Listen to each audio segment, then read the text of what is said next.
ठीक है, स्टार्ट करते हैं हम अपना आगे का टॉपिक। हमारा न्यू सब्जेक्ट स्टार्ट हो चुका है जिसका नाम है आरसीसी रीइंफोर्स्ड सीमेंट कंक्रीट। तो कल मैंने आपको इसका सिलेबस बताया, सिलेबस के साथ मैंने ये बताया कि किस एग्जाम में ये आपका टॉपिक कितना आता है। जरूरी है क्योंकि अगर आप एक पर्टिकुलर एग्जाम की प्रिपरेशन कर रहे हो तो आपको ये पता होना चाहिए कि ये सब्जेक्ट मेरे लिए कितना इंपॉर्टेंट है। देखो, कहने का मतलब ये है पूरी इंजीनियरिंग में ऐसा कोई भी सब्जेक्ट नहीं है जो इंपॉर्टेंट नहीं है, सभी सब्जेक्ट इंपॉर्टेंट है, बट उसमें से क्या है, कुछ का ज्यादा वेटेज होता है, कुछ का कम वेटेज होता है। तो ये हमारा फर्ज बनता है कि आप हमेशा एनालाइज करो, ये मेरा फर्ज नहीं, आपका फर्ज बनता है कि जब भी आप एग्जाम की प्रिपरेशन कर रहे हो तो उसके एक बार प्रीवियस पेपर जरूर देखो, क्योंकि प्रीवियस पेपर से आपको एक आइडिया लगता है कि मैं जो तैयारी कर रहा हूं क्या मेरी तैयारी उस डायरेक्शन में जा रही है जिससे मेरा सिलेक्शन होगा। तो एक्चुअली मैं आपको बताता हूँ, एक बहुत अच्छी कहानी बताता हूँ। जब मैं 6-7 क्लास में था या 8-9 में आ गया तो मेरे जो फादर है वो हमेशा बोलते थे कि प्रीवियस पेपर देखो, प्रीवियस पेपर देखो। तब मैंने सुना नहीं, तो मुझे लगता है क्या फर्क पड़ता होगा प्रीवियस पेपर से। बट जैसे जैसे फिर मैं आगे बढ़ता गया तो मुझे ये चीज फील हुई कि प्रीवियस पेपर देखना किसी भी एग्जाम के बहुत ही ज्यादा इंपॉर्टेंट है। क्यों है? क्योंकि बस वो आपको साफ साफ बातें ये बताता है कि जिस डायरेक्शन में आप प्रिपरेशन कर रहे हो क्या वो डायरेक्शन बिल्कुल सही है जिससे आपका एग्जाम होगा। और मेरा कहने का मतलब ये है कि कभी भी पहले प्रीवियस पेपर मत देखो। पहले मान लो आप कोई सब्जेक्ट स्टार्ट कर रहे हो तो सब्जेक्ट में आपने एक यूनिट पढ़ ली। अब मेरे कहने का मतलब, अब बहुत ध्यान से सुनना, आपने क्या करा, एक सब्जेक्ट को स्टार्ट करा पढ़ना। आप सबसे पहले उसकी यूनिट पढ़ो, खुद से पढ़ो, बिल्कुल खुद से पढ़ो। जो पहला सब्जेक्ट आप उठाओगे उसके लिए आप प्रीवियस पेपर बिल्कुल भी नहीं देखोगे। पहले एक सब्जेक्ट की तैयारी खुद से करो और फिर प्रीवियस पेपर उठाओ, क्योंकि फिर वो बताएगा कि क्या क्या गलतियां आप तैयारी में कर रहे थे और आगे से फिर आप वो गलतियां नहीं करोगे। तो सिंपल सी बात है, चालू करते हैं अपने आगे का टॉपिक। कल क्या कवर हो गया था? एक तो एग्जाम का एनालिसिस कवर हो गया था, जरूरी है, बहुत ज्यादा जरूरी है किसी भी एग्जाम की तैयारी के लिए। उसके बाद हमने सिलेबस देखा और उसके बाद मैंने आपको थोड़ी बहुत सीमेंट और कंक्रीट की हिस्ट्री बताई। इसलिए बताई क्योंकि अगर आप सिविल इंजीनियर हो तो 2-3 सब्जेक्ट ऐसे होते हैं जिनकी आपको डीप नॉलेज होनी जरूरी है। कोई भी हिस्ट्री का क्वेश्चन आपके एग्जाम में नहीं आएगा, कोई नहीं पूछने वाला आपसे कि कौन से बीसी में क्या था। बट हाँ, मेरा मानना यह कि अगर हम एक सब्जेक्ट की डेप्थ तक घुसना चाहते हैं तो उसकी हिस्ट्री, प्रेजेंट और फ्यूचर के क्या प्लान्स हैं वो हमें बिल्कुल पता होना चाहिए। तो ठीक है, आज स्टार्ट करते हैं अपना बिल्कुल टेक्निकल पोर्शन। और मेरा टेक्निकल पोर्शन स्टार्ट होता है कंक्रीट से। मैंने आपसे क्या बोला, मेरा जो पोर्शन स्टार्ट होगा वो किससे स्टार्ट होगा? वो होगा कंक्रीट से। बहुत ध्यान से सुनना आज का लेक्चर, जो बहुत अच्छी अच्छी चीजें बताने वाला हूं, ऐसी चीजें बताने वाला हूं कि आपने कभी सोची भी नहीं है वो चीजें, और आप पढ़ते हुए चलते आ रहे हो और लोग पढ़ाते हुए आपको आगे चलते आ रहे हैं। बहुत अच्छी चीज बताऊंगा एक, अभी देखना। सबसे पहली बात, कंक्रीट। आपको पता है कंक्रीट क्या है? सिंपल सी बात है, इट इज अ कंपोजिट। अभी मैं सब हिंदी में बताऊंगा, टेंशन मत लो। It is a composite construction या फिर it is a composite material used for construction. मैंने आपसे क्या बोला, कंक्रीट क्या है? It is a composite material used for construction. सबसे पहली बात, कंपोजिट का मतलब क्या होता है? जब भी कोई चीज एक से ज्यादा मटेरियल से बनी हुई है, जब भी कोई चीज या आपका जो भी मटेरियल है, अगर उसका जो कंपोनेंट्स हैं, उसकी जो मैन्युफैक्चरिंग है वो एक से ज्यादा मटेरियल से हुई है तो उसको हम क्या बोलते हैं? कंपोजिट।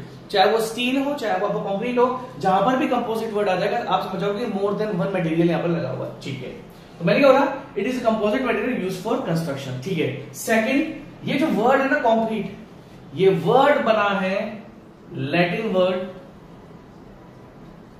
ये जो वर्ड है आपका कंक्रीट, ये बना है आपका Latin word which was concretus. Concrete आपका लैटिन वर्ड कॉन्क्रीटस से बना हुआ है। ये नाम, इस नाम को देख के बना हुआ है। और इस कॉन्क्रीटस का मतलब क्या होता है? टू ग्रो, तरक्की करते जाओ। ठीक है, सिंपल सी बात, उन्होंने देखा कि कंक्रीट बहुत ज्यादा यूज हो रहा है, उस तरीके से इसको इसका नाम बना दिया। अब सबसे पहली बात मैंने आपसे बोला, it is a composite material used for construction. ठीक है, अब आपको शायद एक चीज पता नहीं है, वर्ड में सबसे ज्यादा जो कंस्ट्रक्शन मटेरियल यूज होता है, वर्ड में सबसे ज्यादा जो कंस्ट्रक्शन मटेरियल यूज होता है वो कंक्रीट ही है। It is it is the most use construction material in the world. मैंने आपसे क्या बोला, कंक्रीट आपका दुनिया में सबसे ज्यादा कंस्ट्रक्शन मटेरियल के रूप में यूज करा जाता है। ठीक है, अब अगर मैं पूछूं बनता कैसे, इट इज मेड ऑफ, किस किस चीज से बनता है, सीमेंट से बनता है, किससे बनता है, सीमेंट से बनता है, फिर किससे बनता है, सैंड से बनता है, और इससे बनता है आपका एग्रीगेट से बनता है, एग्रीगेट्स, जिसको हम फाइन कोर्स आपको पता होगा, सैंड क्या होती है, फाइन एग्रीगेट्स, और ये कौन सा होता है आपका कोर्स एग्रीगेट्स। ठीक है, it is made of cement sand aggregate with water, किसके साथ, पानी के साथ। हम अगर हमें कंक्रीट बनाना है तो हमें क्या क्या चाहिए होगा, एक सीमेंट चाहिए होगा, कुछ सीमेंट चाहिए होगा, कुछ सैंड चाहिए होगा, कुछ एग्रीगेट्स चाहिए होगा। एग्रीगेट्स वो देखे होंगे आप, छोटे छोटे से पत्थर जो होते हैं। ठीक है, विद वाटर, जैसे ही वाटर के साथ ये ऐड कर दोगे, इट फॉर्म्स लिक्विड फॉर्म। जैसे ही आप पानी के साथ जैसे ही आप सीमेंट सैंड एग्रीगेट को पानी के साथ कर देते हो तो ये लिक्विड फॉर्म में आ जाता है, एंड रिजल्ट इनटू सॉलिड मास। मैंने आपसे बोला कि शुरुआत में जब आप कंक्रीट के सीमेंट को, सैंड को, एग्रीगेट्स को एक साथ मिक्स कर दोगे पानी के साथ, तो शुरुआत में तो ये थोड़ा सा लिक्विड रहेगा, बट जो फाइनल रिजल्ट रहेगा वो क्या रहेगा आपका, सॉलिड मास। ठीक है, अब ध्यान से एक चीज और सुनना, ये क्यों यूज होता है, सबसे ज्यादा क्यों यूज होता है, दो मेजर रीजन है इसके, दो मेजर रीजन बताता हूं क्यों। इट इज यूज्ड बिकॉज आप कंक्रीट को किसी भी शेप में फॉर्म कर सकते हो। जरूरी, अगर मान लो अगर मुझे कुछ भी किसी भी शेप में कोई स्ट्रक्चर बनाना है तो मुझे बस उसका फ्रेमवर्क चाहिए, फॉर्मवर्क चाहिए, मैं उसके अंदर कंक्रीट पोर करूंगा और मेरा जो शेप में चाहता हूं वो मेरे को मिल जाएगी। तो इसके सबसे बड़ा रीजन क्या है, स्ट्रेंथ ज्यादा है, वो तो सब हम आगे पढ़ेंगे। अगर मैं बोलना चाहूं कि क्यों यूज होता है, it is use because of it can be mould into any shape, it can be mould into any shape, किसी भी शेप में आप इसको मोल्ड कर सकते हो, एंड इकोनॉमिकल, ये दूसरे कंस्ट्रक्शन मटेरियल से सस्ता है, एंड इकोनॉमिकल। ठीक है, तो मैंने आपसे ये बोला कि कंक्रीट का बारे में अगर हम थोड़ा सा आए तो कंक्रीट किस वर्ड से बना है, लैटिन वर्ड इसका नाम है कंक्रीटस, और कंक्रीटस का मतलब कहता है टू ग्रो। कंपोजिट मटेरियल होता है, कंपोजिट का मतलब क्या था, मोर देन वन मटेरियल, कि एक से ज्यादा मटेरियल इसमें यूज करा गया है, इसी कंपोजिशन में एक से ज्यादा मटेरियल होंगे। ठीक है, use for construction, it is the most use construction material, सबसे ज्यादा कंस्ट्रक्शन में यूज होता है। कैसे बनता है, सीमेंट एंड एग्रीगेट और वाटर से। ठीक है, सबसे पहले जब हम पानी से मिलाएंगे तो लिक्विड फॉर्म में होता है, उसके बाद ये रिजल्ट इनटू सॉलिड मास, मैं सब बताऊंगा आपको कैसे क्या हो रहा है। ठीक है, अब कंक्रीट कितने टाइप का होता है, क्वेश्चन यहां से आएगा कि कंक्रीट कितने टाइप का होता है। तो कंक्रीट हमेशा ध्यान रखना 3 टाइप का होता है, टाइप्स ऑफ कंक्रीट। ये इकोनॉमिकल में यहां लिख देता हूं, इकोनॉमिकल, याद रखना कंक्रीट 3 टाइप का होता है। इन तीनों टाइप के कंक्रीट को हम अच्छे से पढ़ेंगे।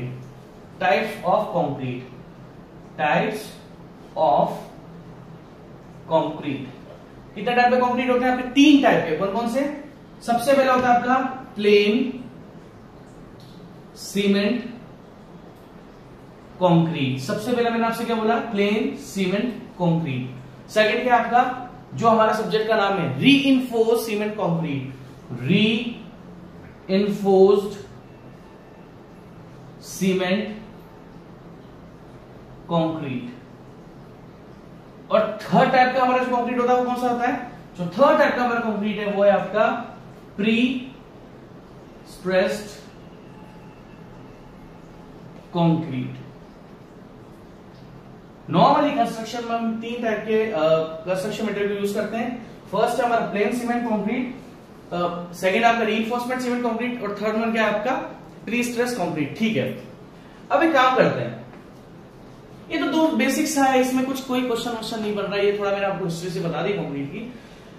अब जो मैं आपको बताने वाला हूं वो बहुत ही ज्यादा ध्यान से सुनना, बहुत ही ज्यादा इंपॉर्टेंट है। वो एक ऐसा कॉन्सेप्ट मैं आपको बताऊंगा जो किसी भी किताब में लिखा हुआ नहीं है।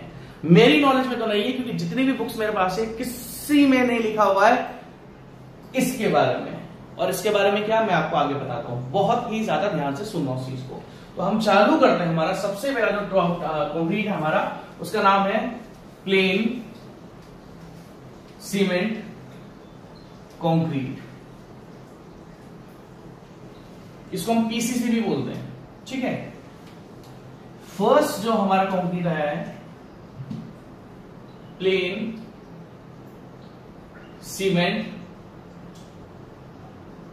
कंक्रीट।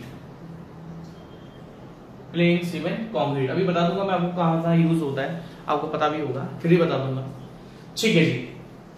प्लेन सीमेंट कंक्रीट होता क्या है? इट इज मेड ऑफ किस किस से बनता है plane cement concrete? Cement, sand and aggregates. किस किस से बन गया जी? सीमेंट से बन गया, सैंड से बन गया, एग्रीगेट से कर दिया। इसमें हमने क्या ऐड कर दिया? वाटर ऐड कर दिया। अब ध्यान से देखना, अभी हम आगे टॉपिक डिस्कस करेंगे। क्या आगे हम टॉपिक डिस्कस करेंगे इसकी ग्रेड ऑफ कंक्रीट। क्या करेंगे? Grade of concrete. वो ग्रेड ऑफ कंक्रीट मैं आपको आगे बताऊंगा, क्योंकि अभी ग्रेड ऑफ कंक्रीट से पहले मुझे बहुत कुछ एक्सप्लेन करना है। वैसे तो आपको पता होगा ग्रेड ऑफ कंक्रीट है क्या, बट फिर भी आप बोलो कि सर ये made of cement sand aggregate, आप ही लेते किसको? केजी में ले लो, कोई दिक्कत नहीं है। वॉल्यूम में ले लो, कोई दिक्कत नहीं है। अगर सीमेंट को वॉल्यूम में ले रहे हो तो सैंड को भी वॉल्यूम में लेना और एग्रीगेट्स को भी वॉल्यूम में लेना। अगर सीमेंट को केजी में ले रहे हो तो सैंड को भी केजी में लोगे और एग्रीगेट को भी किसमें लोगे? केजी में। किसमें भी ले सकते हो, कोई ऐसा पर्टिकुलर कंडीशन नहीं है आपकी, ठीक है। अब प्लेन सीमेंट कंक्रीट होता क्या है भाई? सिंपल सी बात है, जब आप सीमेंट सैंड एग्रीगेट को एक प्रोपोर्शन होता है, ये आपकी मन मर्जी नहीं चलेगी कि 10 केजी सीमेंट ले लिया, 5 केजी सैंड ले लिया या आधा केजी एग्रीगेट ले लिया। वो एक पर्टिकुलर कॉन्सेप्ट है उसका, वो मैं आपको आगे बताऊंगा किसमें कितना कितना लेना है। आपको अच्छे ध्यान रखना है कि प्लेन सीमेंट कंक्रीट का मतलब क्या होता है? जो सीमेंट सैंड एग्रीगेट से बनता है भैया, वो प्लेन सीमेंट होता है। इसकी खास बात क्या होती है? जब आपने सीमेंट सैंड एग्रीगेट और वाटर को ऐड कर दिया, एक लिक्विड फॉर्म में आ जाएगा और कुछ समय बाद वो किसमें आ जाएगा? आपका सॉलिड फॉर्म में। किसमें आ जाएगा? सॉलिड फॉर्म में। ध्यान रखना, ये जो सीमेंट सैंड एग्रीगेट और वाटर है जो आपका सीमेंट कंक्रीट से बनता है, जो सॉलिड फॉर्म में हो जाता है, ये मेनली किस पर्पस के लिए होता है? ये मेनली किस पर्पस के लिए होता है? To bear compressive force. Compressive force का मतलब क्या होता है मैं आपको बता देता हूं। ये एक बॉडी है, ध्यान से सुनना। इस बॉडी को अगर मैं खींचने की कोशिश करूंगा, तो ये कौन सा फोर्स लगा दिया मैंने? Tensile force. अगर इसी बॉडी को मैं दबाने की कोशिश करूंगा, क्या करूंगा? दबाने की कोशिश करूंगा, तो अब मुझे कौन सा फोर्स लगाना पड़ेगा? Compressive force. तो ध्यान रखना, जो फोर्स बॉडी को कंप्रेस या दबाने की कोशिश करे उस फोर्स को हम क्या बोलते हैं? कंप्रेसिव फोर्स, ठीक है।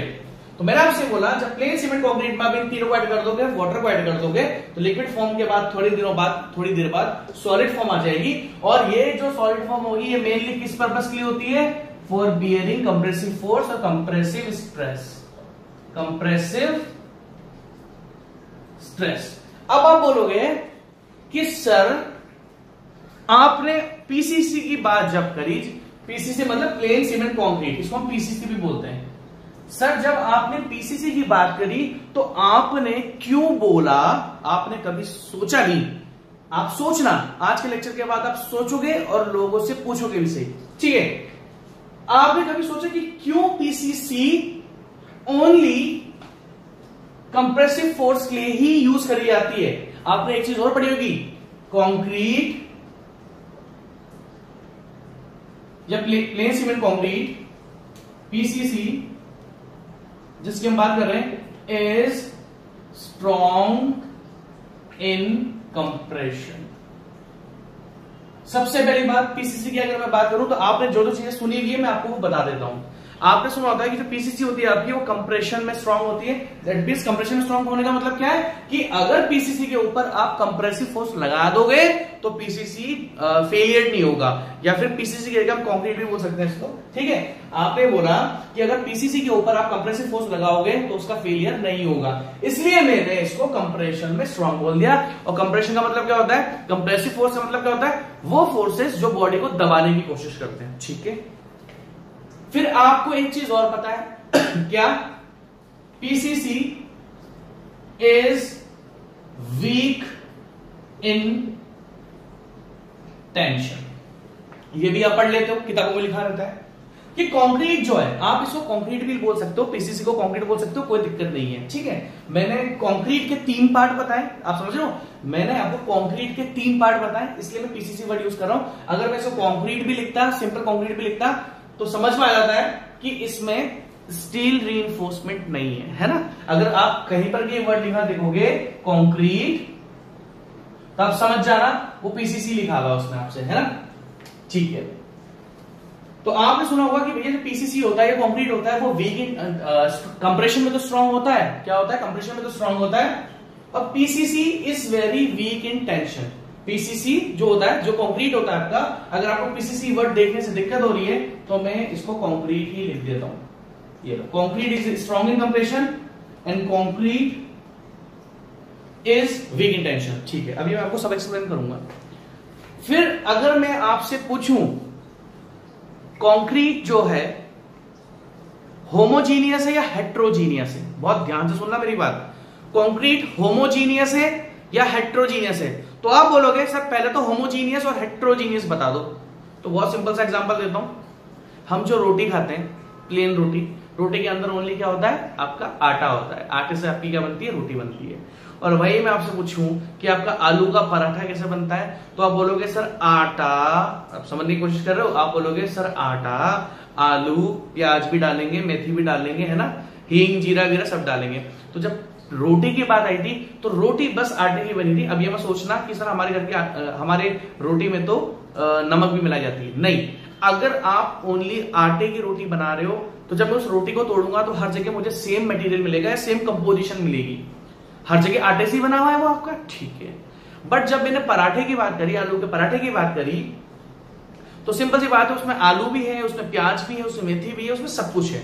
तो कहने का मतलब है जब कोई मटेरियल का कंपोजिशन सेम होता है, एक होता है, आटे की रोटी हर जगह आटा ही आटा आपको मिलने वाला है ना, बट जब मैं पराठे को तोड़ूंगा तो हो सकता है किसी जगह मुझे प्याज मिल जाए, हो सकता है किसी जगह मुझे आलू मिल जाए। तो दैट मींस जब एक मटेरियल सेम कंपोजिशन से बना होता है तो हम उसको बोलते हैं होमोजीनियस। और एक मटेरियल जब आपका मोर देन वन मटेरियल, जब एक material more than one material use होता है, जब जिसकी कंपोजिशन ज्यादा होती है, जैसे मैंने आलू के पराठे की बात करी तो उसमें आलू, प्याज, लहसुन वसन सब डाल के रखा था आपने, तो इस टाइप के मटेरियल को हम क्या बोलते हैं, हेट्रोजीनियस। बहुत लोगों की गलतफहमी होती है कि कंक्रीट होमोजीनियस होता है, बहुत लोगों की गलतफहमी क्या होता है, कंक्रीट होमोजीनियस होता है, नहीं, कंक्रीट हेट्रोजीनियस होता है। क्या होता है, कंक्रीट इज हेट्रोजीनियस। और आप बोलोगे हेट्रोजीनियस मतलब made of more than one material, made of more than one material. उसके बाद मैं आपसे पूछूंगा कंक्रीट ब्रिटल है या डक्टाइल है।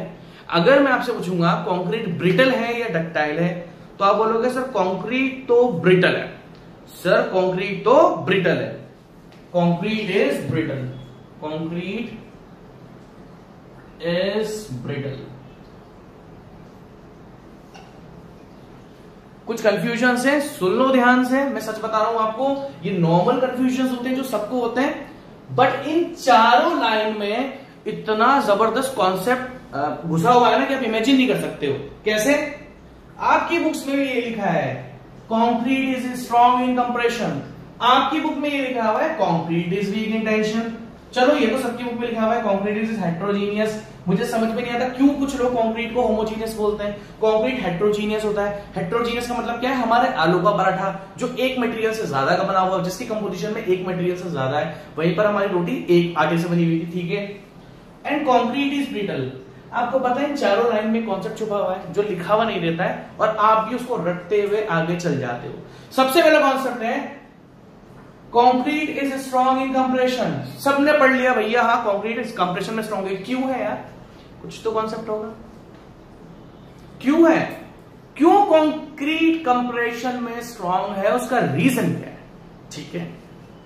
Concrete is weak in tension, क्यों वीक है, रीजन क्या है।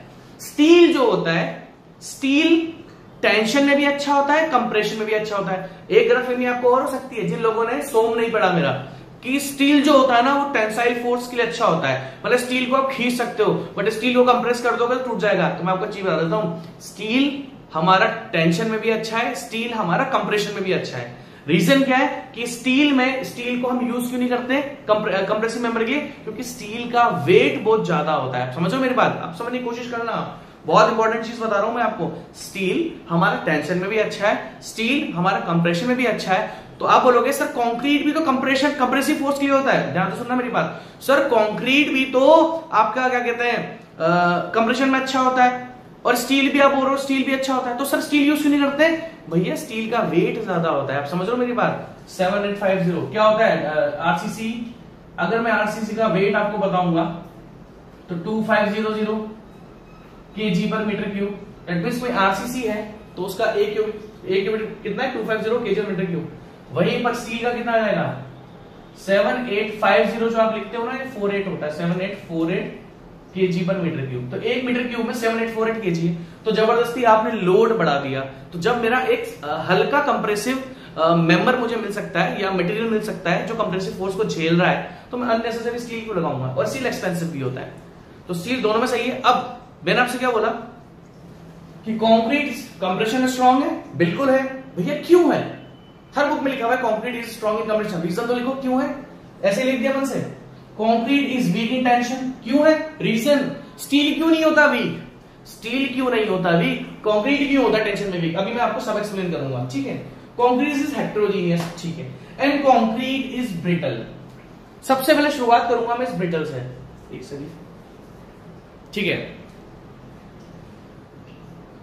सबसे पहले शुरुआत करते हैं हम इससे ब्रिटल से। आप ये गलतफहमी दूर करता हूं मैं।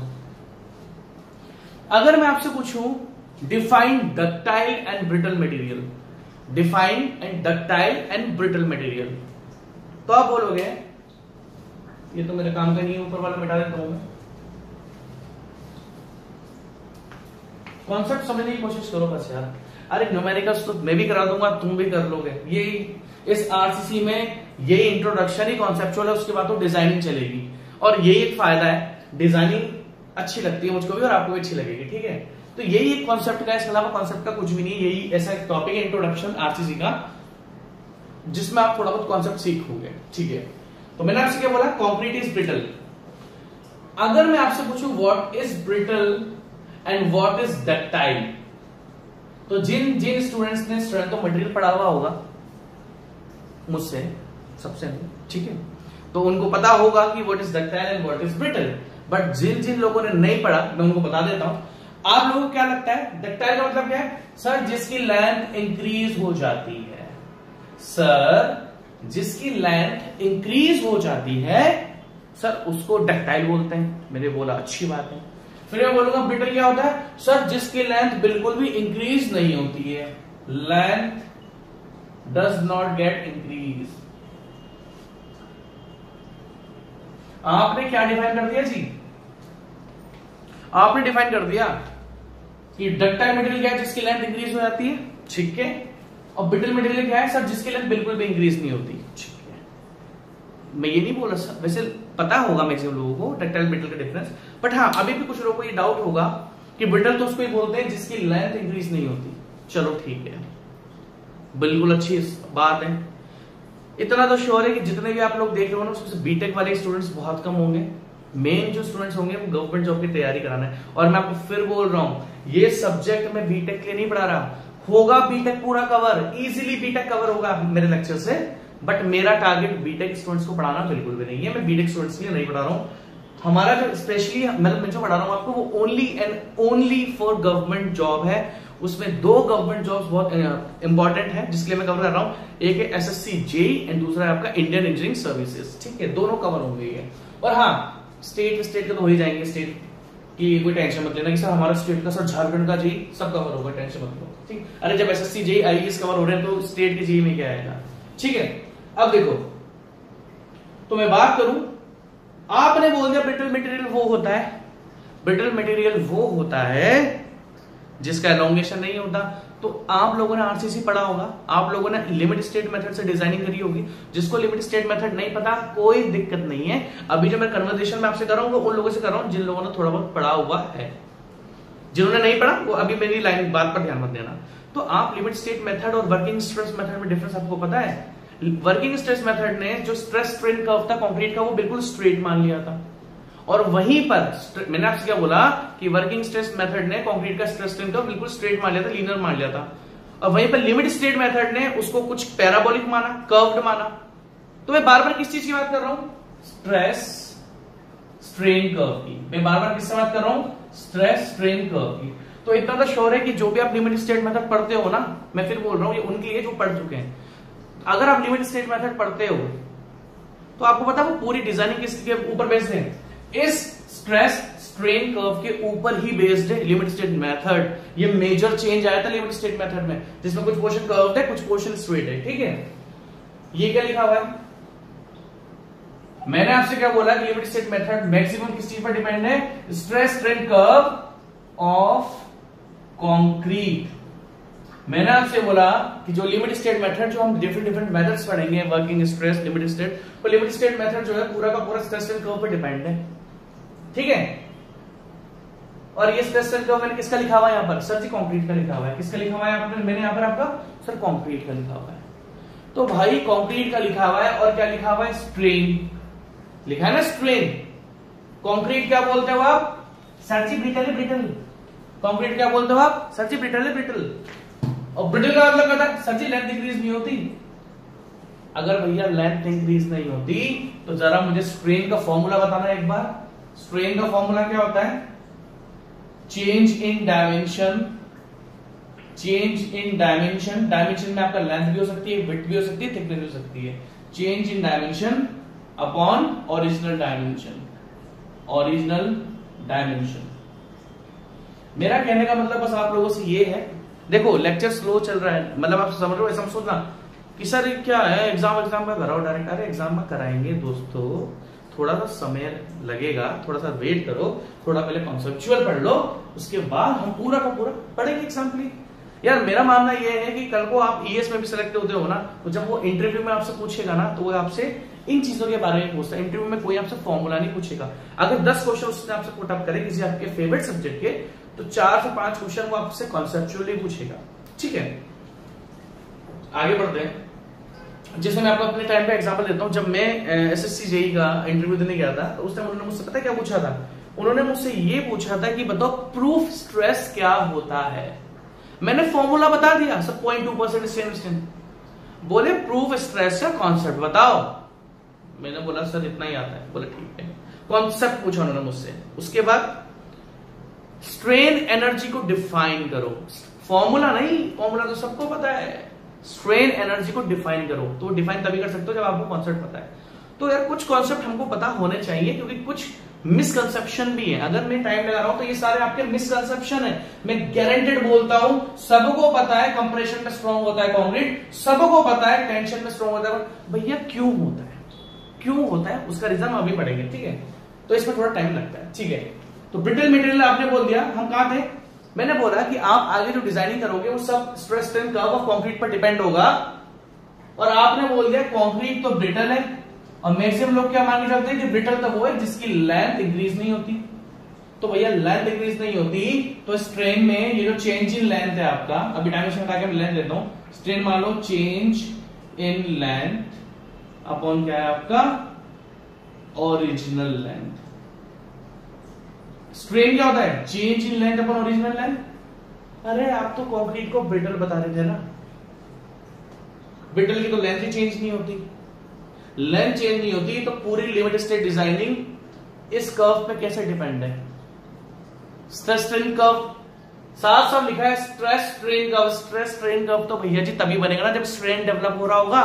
तो ये मत सोचना ब्रिटल मटेरियल में, ये जब सोचते हो ना कि लेंथ डज नॉट इंक्रीज, मेरा कहने का मतलब ये था कि जो पूरा मेथड आप पढ़ोगे वो इस कर्व पे बेस्ड होगा, और इस कर्व के अंदर साफ साफ एक वर्ड लिखा हुआ है स्ट्रेन, और स्ट्रेन का मतलब होता है change in length upon original length. तो कहीं ना कहीं कंक्रीट की लेंथ तो चेंज होती है। अब सुनो, तो कभी भी अगर आपसे कोई ब्रिटल या डक्टाइल पूछे, कभी भी ये मत बोलो कि ब्रिटल मटेरियल वो होता है। देखो हाँ, जिन स्टूडेंट ने मुझसे सोम पढ़ा हुआ है उनको बोरिंग लग रहा होगा टॉपिक, क्योंकि सर कितनी बार बताओगे, बट हमें दूसरों को अभी लेके चलना पड़ता है। ठीक है, तो ब्रिटल मटेरियल क्या होता है? जिसका स्ट्रेन लेस देन और इक्वल टू 5% होता है। जिस मटेरियल का स्ट्रेन 5% से कम होता है, स्ट्रेन का फॉर्मूला होता है change in length upon original length, जिस मटेरियल का स्ट्रेन आपका 5% से कम होता है उस मटेरियल को हम क्या बोलते हैं, ब्रिटल। और जिस मटेरियल का स्ट्रेन आपका मोर देन 5% होता है उसका हम क्या बोलते हैं, डक्टाइल। स्ट्रेन का मतलब होता है change in length upon original length. तो ध्यान रखना, कंक्रीट में भी स्ट्रेन डेवलप होता है, कंक्रीट की लेंथ भी चेंज होती है, बट डिफरेंस ये है कि उसका जो स्ट्रेन होगा वो 5% से कम आएगा। और इस दुनिया में जिन मटेरियल्स का स्ट्रेन, इस दुनिया में जिन मटेरियल का स्ट्रेन 5% से कम होता है उन सब मटेरियल को क्या बोल दिया गया, आपका ब्रिटल बोल दिया गया है ना। ऐसा दुनिया में एक भी, सुन लेना मेरी बात ध्यान से, ऐसा दुनिया में एक भी मटेरियल नहीं है कि आप उस पर फोर्स लगाओगे और उसके डायमेंशंस में चेंज नहीं होगा। कोई भी नहीं है, आप फोर्स लगाओगे तो कुछ ना कुछ चेंज तो होगा, कुछ ना कुछ चेंज होगा तो 100% स्ट्रेन डेवलप होगा। बट डिफरेंस ये, स्ट्रेन से आप ब्रिटल को 5% से डिफाइन करते हो, 5% से कम है तो ब्रिटल, 5% से ज्यादा है तो ब्रिटल, और 5% के इक्वल भी है तो ब्रिटल। ठीक है, तो ब्रिटल वाला कॉन्सेप्ट आपका क्लियर हो गया होगा मेरे अकॉर्डिंग। अब ध्यान से देखना, अब मैं आता हूं अपने मेन मुद्दे पर। किस पर? जो मेरा मेन टॉपिक है वो है आपका कि क्यों कंक्रीट कंप्रेशन में स्ट्रांग होता है, क्यों कंक्रीट आपका टेंशन में वीक होता है। तो इसमें तो कुछ लिखने का है नहीं, इसको मिटा देता हूं।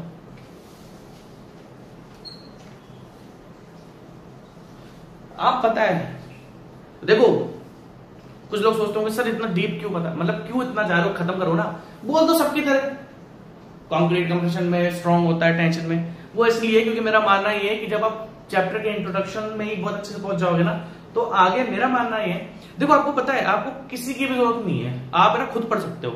कुछ मत करो, किताबें लो, किताबों से अपना क्या करो, इंट्रोडक्शन से चालू करो। आप समझ रहे हो, किताबों से इंट्रोडक्शन से चालू करो। तो इंट्रोडक्शन से चालू करोगे तो अपने आप सब कुछ समझ में आता है, आगे का सब्जेक्ट अपने आप समझ में आता है। आप क्या करते हो, आपको पता है जैसे आप बीटेक में भी होते हो तो आप क्या करते हो, यार कौन सा क्वेश्चन आया था, आप उस क्वेश्चन पर डायरेक्ट पहुंचते हो। जैसे मान लो आप आरसीसी की बात में करूं तो यार आरसीसी का मेरा एग्जाम आने वाला बीटेक का, अब क्या करूं, फटाफट देखता हूं पिछले साल क्या क्वेश्चन आया है। तो पिछले साल आपने देखा कि कॉलम का, हेलिकल कॉलम का डिजाइनिंग आया है। आप बोलोगे या फिर चलो रेक्टेंगुलर कॉलम का डिजाइनिंग आया है। आपने क्या करा, रेक्टेंगुलर कॉलम पीवीएस पेपर से देखा और डायरेक्ट पहुंच गए रेक्टेंगुलर कॉलम पर अपनी बुक पे।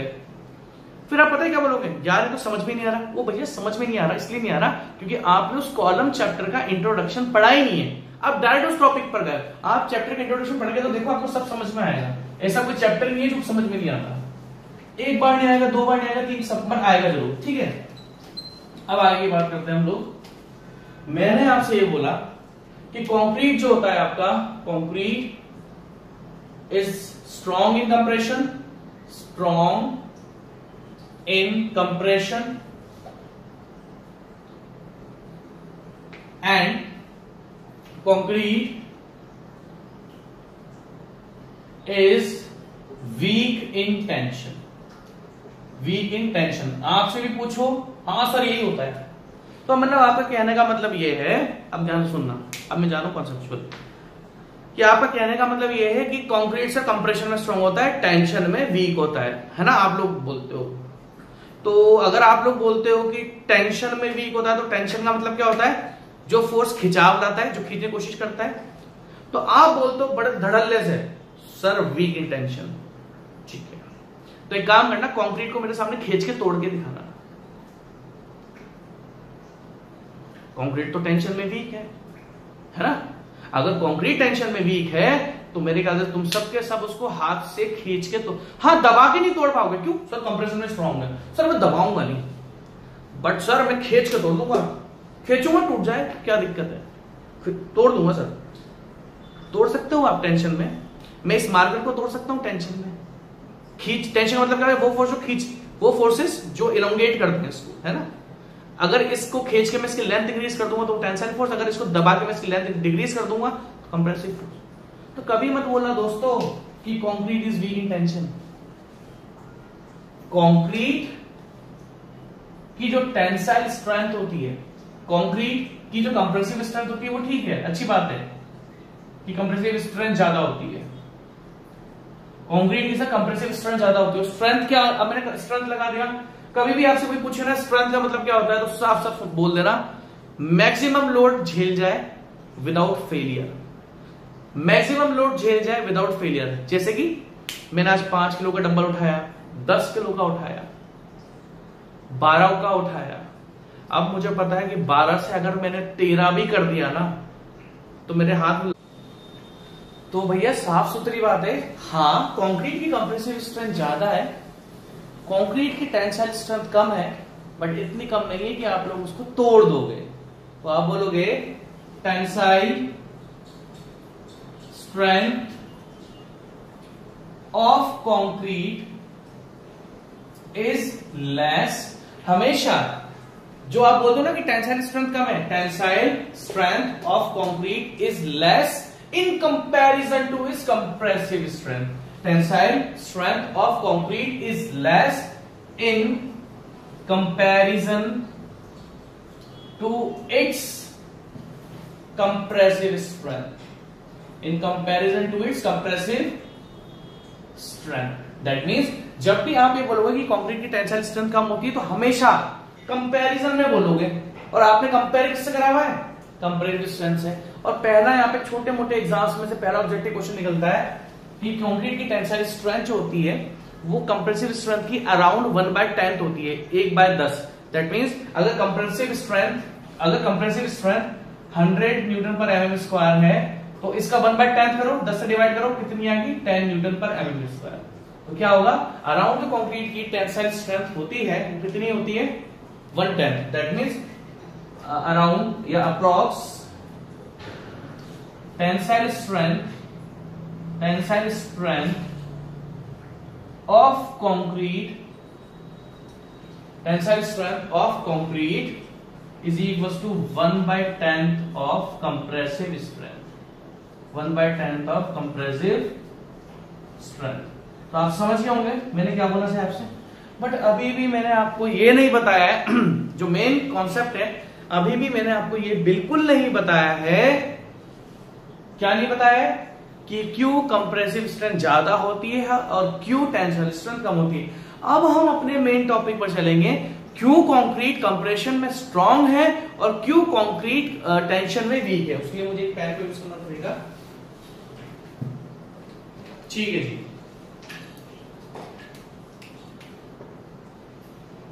ये तो आपने लिख लिया होगा और इसको थोड़ा देख लेना, कुछ छोटे मोटे एग्जाम में ये चीज आ जाती है कि आपका जो टेंसाइल स्ट्रेंथ ऑफ कंक्रीट होता है 1/10 ऑफ कंप्रेसिव स्ट्रेंथ होता है। ज्यादा इंपॉर्टेंट नहीं है, आरसीसी में पूछने के लिए बहुत कुछ है, बट फिर भी याद रख लेना। ठीक है, अभी इसी इंट्रोडक्शन में आपके 2 से 3 क्वेश्चन निकल जाते हैं एग्जाम के। इंट्रोडक्शन भी, और एक क्वेश्चन तो श्योर आएगा, 100% आएगा क्योंकि इंपॉर्टेंट है। ऐसे ही देखो, एक एक यूनिट से एक एक क्वेश्चन का जुगाड़ करना पड़ता है, तब जाकर सिलेक्शन होता है। मतलब आप सोचोगे सर इतनी मेहनत करने के बाद बस एक क्वेश्चन, क्या करें यार, एक एक क्वेश्चन से ही मतलब बूंद बूंद से ही घड़ा बढ़ता है, तो एक एक नंबर से 100 मार्क्स 200 मार्क्स आएंगे ना। अब थोड़ा मैं आपको कंक्रीट बता देता हूं। मैंने आपसे बार बार 15 मिनट से मैं आपका दिमाग खा गया, आप बोलोगे सर दिमाग खा गए हो आप, बोल बोल के आप तो आपने पागल कर दिया कि कंक्रीट कंप्रेशन में स्ट्रांग है और कंक्रीट टेंशन में वीक है। तो एक काम करते हैं, कंक्रीट को बना लेते हैं। कंक्रीट कुछ ऐसा होता है आपका, ध्यान से देखना, ये कंक्रीट का मैंने छोटा सा पोर्शन ले लिया, कंक्रीट का क्या लिया मैंने? छोटा सा पोर्शन ले लिया। और कंक्रीट मैंने क्या बोला? Cement, sand and aggregate. भाई यही तो कंक्रीट होता है, पानी वानी मिला दो लिक्विड फॉर्म में आ जाएगा और इसको हमने शेप दे दी। ध्यान से देखना, बहुत ज्यादा ध्यान से देखना। सबसे पहले मैं एग्रीगेट बनाता हूं इसके अंदर, ये आपने एग्रीगेट बना दिया, ये ध्यान से देखना। आपने एग्रीगेट टेढ़े मेढ़े कहीं पर एग्रीगेट बना दिया आपने, ये आपने क्या बना दिया? एग्रीगेट। ध्यान से सुनना, बहुत ज्यादा, किसी किताब में लिखा हुआ नहीं है, ठीक है? आप जो पढ़ते हो ना ESBC किताब है उसमें भी नहीं है, ठीक है जी। अब आगे देखो, अब मैंने आपसे क्या बोला? ये तो आपने एग्रीगेट बना दिए और कंक्रीट में सीमेंट और सैंड, सीमेंट और सैंड बन के एक ग्लू बनता है। ग्लू आप समझते होंगे ना, लिक्विड जैसा। अब ध्यान से देखना, ये ब्लू वाला तो मैंने क्या बना दिया आपका? ये सारी की सारी क्या है आपके? एग्रीगेट्स। क्या है आपके? एग्रीगेट्स।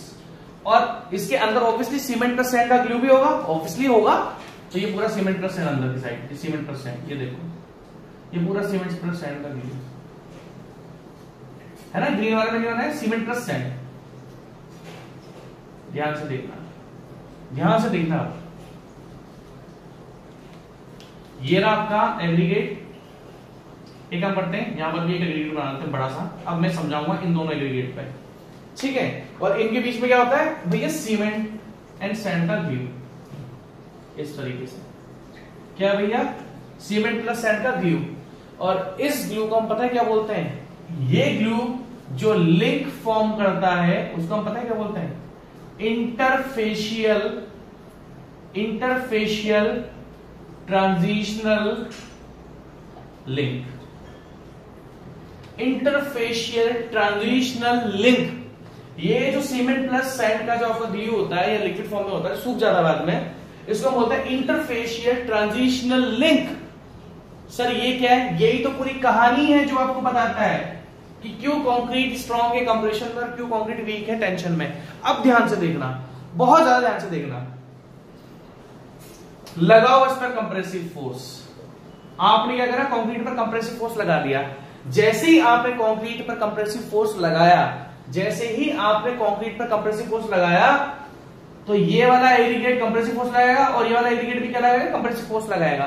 तो जैसे ही आप कंप्रेसिव फोर्स लगा दो तो एग्रीगेट से कंप्रेसिव फोर्स दूसरे एग्रीगेट में जाता है, और ये जो ग्लू है ना, ये जो ग्लू है जिसको बोलते हैं इंटरफेशियल ट्रांजिशनल लिंक या जोन भी बोल सकते हो, ये ओनली कंप्रेसिव फोर्स को सेंड करने के लिए एक रास्ते की तरह होता है। आप समझ रहे हो मेरी बात। जैसे ही एग्रीगेट पर कंप्रेसिव फोर्स लगता है, या एग्रीगेट से एक एग्रीगेट से दूसरे एग्रीगेट में कंप्रेसिव फोर्स ट्रांसफर होता है या स्ट्रेस ट्रांसफर होता है, या दोनों एग्रीगेट्स में या सब एग्रीगेट्स में कंप्रेसिव स्ट्रेस लगता है, तो ये बस हेल्प करता है इधर से इधर कंप्रेसिव स्ट्रेस जाने में। आप समझ रहे हो, ये झेलता नहीं है, ये अंदर वाला कंप्रेसिव फोर्स झेलता नहीं है। ये क्या करता है, ये आपका एक रास्ता प्रोवाइड करता है, एक पाथ प्रोवाइड करता है। इंटरफेशियल ट्रांजिशन करता है, एक पाथ प्रोवाइड करता है ताकि कंप्रेसिव स्ट्रेस ट्रेवल हो जाए, जो कि एक एग्रीगेट से दूसरे एग्रीगेट में ट्रेवल हो जाता है। तो क्या होता है, अब क्या होता है, एग्रीगेट्स आपके कंप्रेशन में क्या होते हैं, स्ट्रांग होते हैं। एग्रीगेट्स क्या होते हैं, एग्रीगेट्स हैज हाई स्ट्रेंथ, ज्यादा स्ट्रेंथ है obviously, aggregates has high strength in comparison to देखो एग्रीगेट्स की स्ट्रेंथ ऑब्वियसली इस इंटरफेशियल ट्रांजिशन लिंक जो है इससे ज्यादा है। Aggregates has high strength in comparison to glue obviously. और जब आप कंप्रेसिव फोर्स लगते हो तो इस ग्लू पर कोई फोर्स नहीं लगता है, इस ग्लू पर कोई फोर्स नहीं लगता है, ये बस एक रास्ता, हाँ भैया हम तो एक रास्ता है, यहां से ट्रेवल करके मुझ में आगे चल जाओ, इस पर कोई फोर्स लगता ही नहीं है। And glue does not face any extra force, इस ग्लू पर कोई भी एक्स्ट्रा फोर्स नहीं लगता क्योंकि रास्ते की तरह बिहेव करता है। अब ध्यान से सुनना, अब आप क्या लगाओ, अभी तक हमने क्या लगाया था इस पे, कंप्रेसिव फोर्स। क्या होता है कंप्रेसिव फोर्स, कंप्रेसिव फोर्स लगाओगे तो एग्रीगेट्स पे कंप्रेसिव स्ट्रेस लगेगा और वो एक दूसरे को कंप्रेसिव स्ट्रेस ट्रांसफर करते रहेंगे। और क्यों डैमेज नहीं होता कंक्रीट कंप्रेशन में, क्योंकि भैया एग्रीगेट्स की स्ट्रेंथ बहुत ज्यादा होती है। पत्थर ही तो होता है, पत्थर की स्ट्रेंथ ज्यादा नहीं होगी, ऑब्वियसली ज्यादा होगी, है ना। एग्रीगेट्स की स्ट्रेंथ ज्यादा होती है क्योंकि जब आप कंप्रेसिव फोर्स लगाते हो तो मेन स्ट्रेस जो झेलते हैं ना वो आपके एग्रीगेट्स झेलते हैं। कौन झेलते हैं, आपके एग्रीगेट्स झेलते हैं, ठीक है। अब क्या होता है, अब आप लगा दो भैया जी इस पर टेंसाइल फोर्स। क्या लगा दिया आपने इस पर, आपने लगा दिया इस पर टेंसाइल फोर्स। अब ध्यान से सुनना, आपने लगा दिया इस पर टेंसाइल फोर्स। जैसे ही आपने इस पर टेंसाइल फोर्स लगा दिया तो ये एग्रीगेट इधर की तरफ जाएगा, एग्रीगेट इधर की तरफ जाएंगे। आप समझ रहे हो। जब कंप्रेसिव फोर्स की बात थी तो भैया ये एक मीडियम बना हुआ था। क्या बना था, मीडियम। मीडियम का मतलब क्या है, जिससे स्ट्रेस ट्रेवल कर रहा है, जिससे स्ट्रेस ट्रेवल कर रहा है एक दूसरी जगह पर, है ना। तो जब आपने कंप्रेसिव फोर्स लगाया था तो ये जो ग्लू है, ये जो इंटरफेशियल ट्रांजिशनल लिंक है, ये ओनली एक मीडियम था जिससे स्ट्रेस ट्रेवल कर रहा था, लग नहीं रहा था, ट्रेवल कर रहा था। बट जैसे ही आप इस पर एक्स्ट्रा फोर्स लगा दोगे, अब टेंसाइल फोर्स लगा दिया आपने, तो क्या होगा, ये एग्रीगेट एक दूसरे को खींचने की कोशिश करेंगे। क्या करेंगे, एग्रीगेट एक दूसरे को खींचने की कोशिश करेंगे। पहले तो एक दूसरे को दबा देते हैं, अब क्या ये एक दूसरे को खींचने की कोशिश करेंगे। तो जैसे ये खींचने की कोशिश करेंगे, इनको बीच में ज्वाइन किसने करा हुआ है, जैसे ही एक दूसरे को खींचने की कोशिश करेंगे, इनको एक दूसरे को ज्वाइन किसने करा हुआ है, इंटरफेशियल ट्रांजिशनल लिंक। और अब लिंक बोलेगा भैया तू रुक जा, भैया तू रुक जा। एक एग्रीगेट मेरे को उधर खींचेगा, एक एग्रीगेट मुझको उधर खींचेगा। टेंसाइल फोर्स लग गया। कौन सा फोर्स लग गया आपका, टेंसाइल फोर्स लग गया। बहुत ध्यान से सुनना है बात, मैं आपको बता रहा हूं। मैं बीच में हूं, एक एग्रीगेट मुझे, अभी तक तो क्या है, मैं ऐसे खड़ा था, जब कंप्रेसिव फोर्स लगा इधर से आया, ऐसे करके मैंने ऐसे ट्रांसफर कर दिया, ठीक है। बट जैसे ही अभी कंप्रेसिव फोर्स की बात है, सुना, यूं गया, यूं ट्रांसफर करा, ठीक है। अरे तो वेव हो गई है ना, चलो कोई बात नहीं। अब जैसे ही टेंसाइल फोर्स लाएगा तो एक मुझे उधर की साइड खींचेगा, एक मुझे उधर की साइड खींचेगा, इतनी ताकत से खींचेंगे। अब ध्यान से सुनना, क्या मैं जो इंटरफेशियल लिंक हूं, इंटरफेशियल ट्रांजिशन लिंक हूं, किस किस का बना हुआ हूं, सीमेंट सैंड का बना हुआ हूं। मेरा नाम ग्लू है। वैसे मेरे को इंटरफेशियल ट्रांजिशन बोलते हैं, बट मेरे घर का नाम ग्लू है। कुछ लोगों का गुल्लू होता है, मेरा नाम ग्लू है, ठीक है। तो क्या करेंगे, अब देखो, एक मेरे को उधर खींचेगा, एक मुझे उधर खींचेगा। और खींचने वाले कौन है, खींचने वाले हैं दमदार एग्रीगेट्स। कौन है, खींचने वाले कौन है, दमदार एग्रीगेट्स। अब सुनने की कोशिश करना। तो एग्रीगेट्स तो ताकतवर है। एक हाथी अगर मुझे उधर खींचेगा, एक हाथी के सामने तो मैं चूहा हूं, ठीक है। तो क्या होगा, अब मेरा एक हाथ इधर से निकल जाएगा, एक हाथ इधर से निकल जाएगा। तो कहने का मतलब है कि जब आप कंक्रीट पर टेंसाइल फोर्स लगाते हो तो ये ग्लू एक्स्ट्रा मेहनत करता है कि भैया रुक जाओ रुक जाओ रुक जाओ, बट रोक नहीं पाता और एकदम से क्या होता है, टूट जाता है। क्यों, क्योंकि ऑब्वियसली ये ग्लू इस एग्रीगेट से कम स्ट्रेंथ का होता है, इसलिए, ठीक है। तो आपको समझ में आ गया होगा कि क्या कहानी है पूरी। तो इसको थोड़ा दायरा बनाओ, फिर मैं इसकी लाइन लिखता हूं। मेरा क्या गिर गया, ठीक है। इसको हम लिख लेते हैं थोड़ा सा, ताकि आपको थोड़ा सा आगे फ्यूचर में ध्यान आ जाए।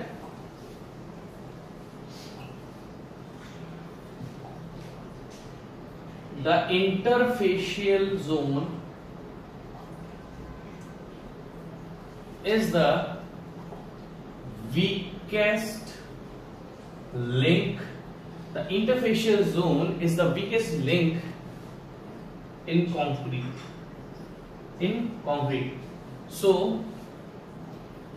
when compressive force act on concrete,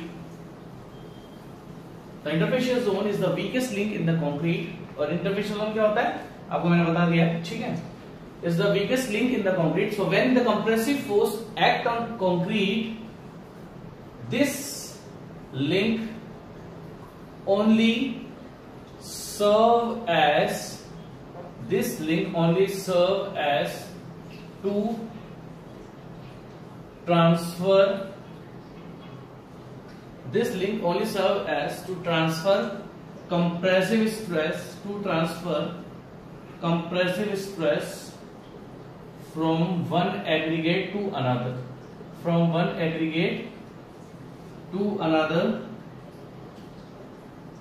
and no extra stress or force and no extra strength is required by link. But in case of tensile force or tensile stress, aggregates tries to pull each other. Aggregates try to pull each other, एक दूसरे को खींचने की कोशिश करते हैं। And this link, interfacial transition zone का जो लिंक होता है, and this link tries to hold them, but the strength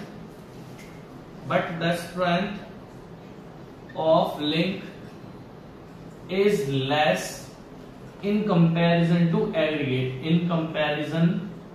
to to aggregates, so failure हो जाता है और इसलिए कंक्रीट आपका टेंशन में वीक होता है, बट इतना वीक नहीं होता है कि आप उसको हाथ से पकड़ के तोड़ दोगे। हाँ, अगर कंक्रीट की कंप्रेसिव स्ट्रेंथ को टेंसाइल स्ट्रेंथ से कंपेयर करा जाए तो टेंसाइल स्ट्रेंथ जो होती है वो कंप्रेसिव स्ट्रेंथ से कम होती है। ठीक है, तो ये हमारा कुछ पीसीसी के बारे में हो गया।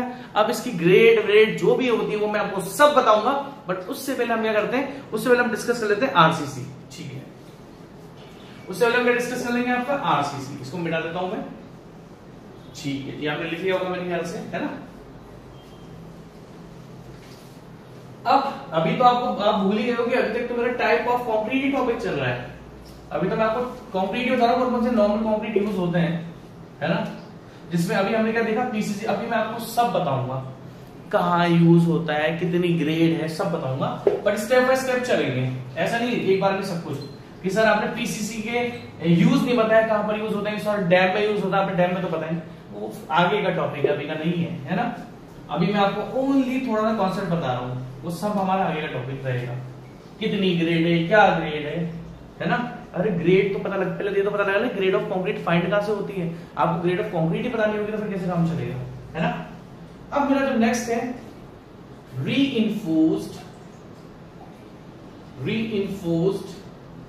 Cement concrete. Reinforced cement concrete क्या होता है भैया, कि हमें एक चीज पता लग चुकी है, कि सर कंक्रीट कंप्रेशन में स्ट्रांग होता है, बट कंक्रीट आपका किसमें वीक होता है, टेंशन में। As we no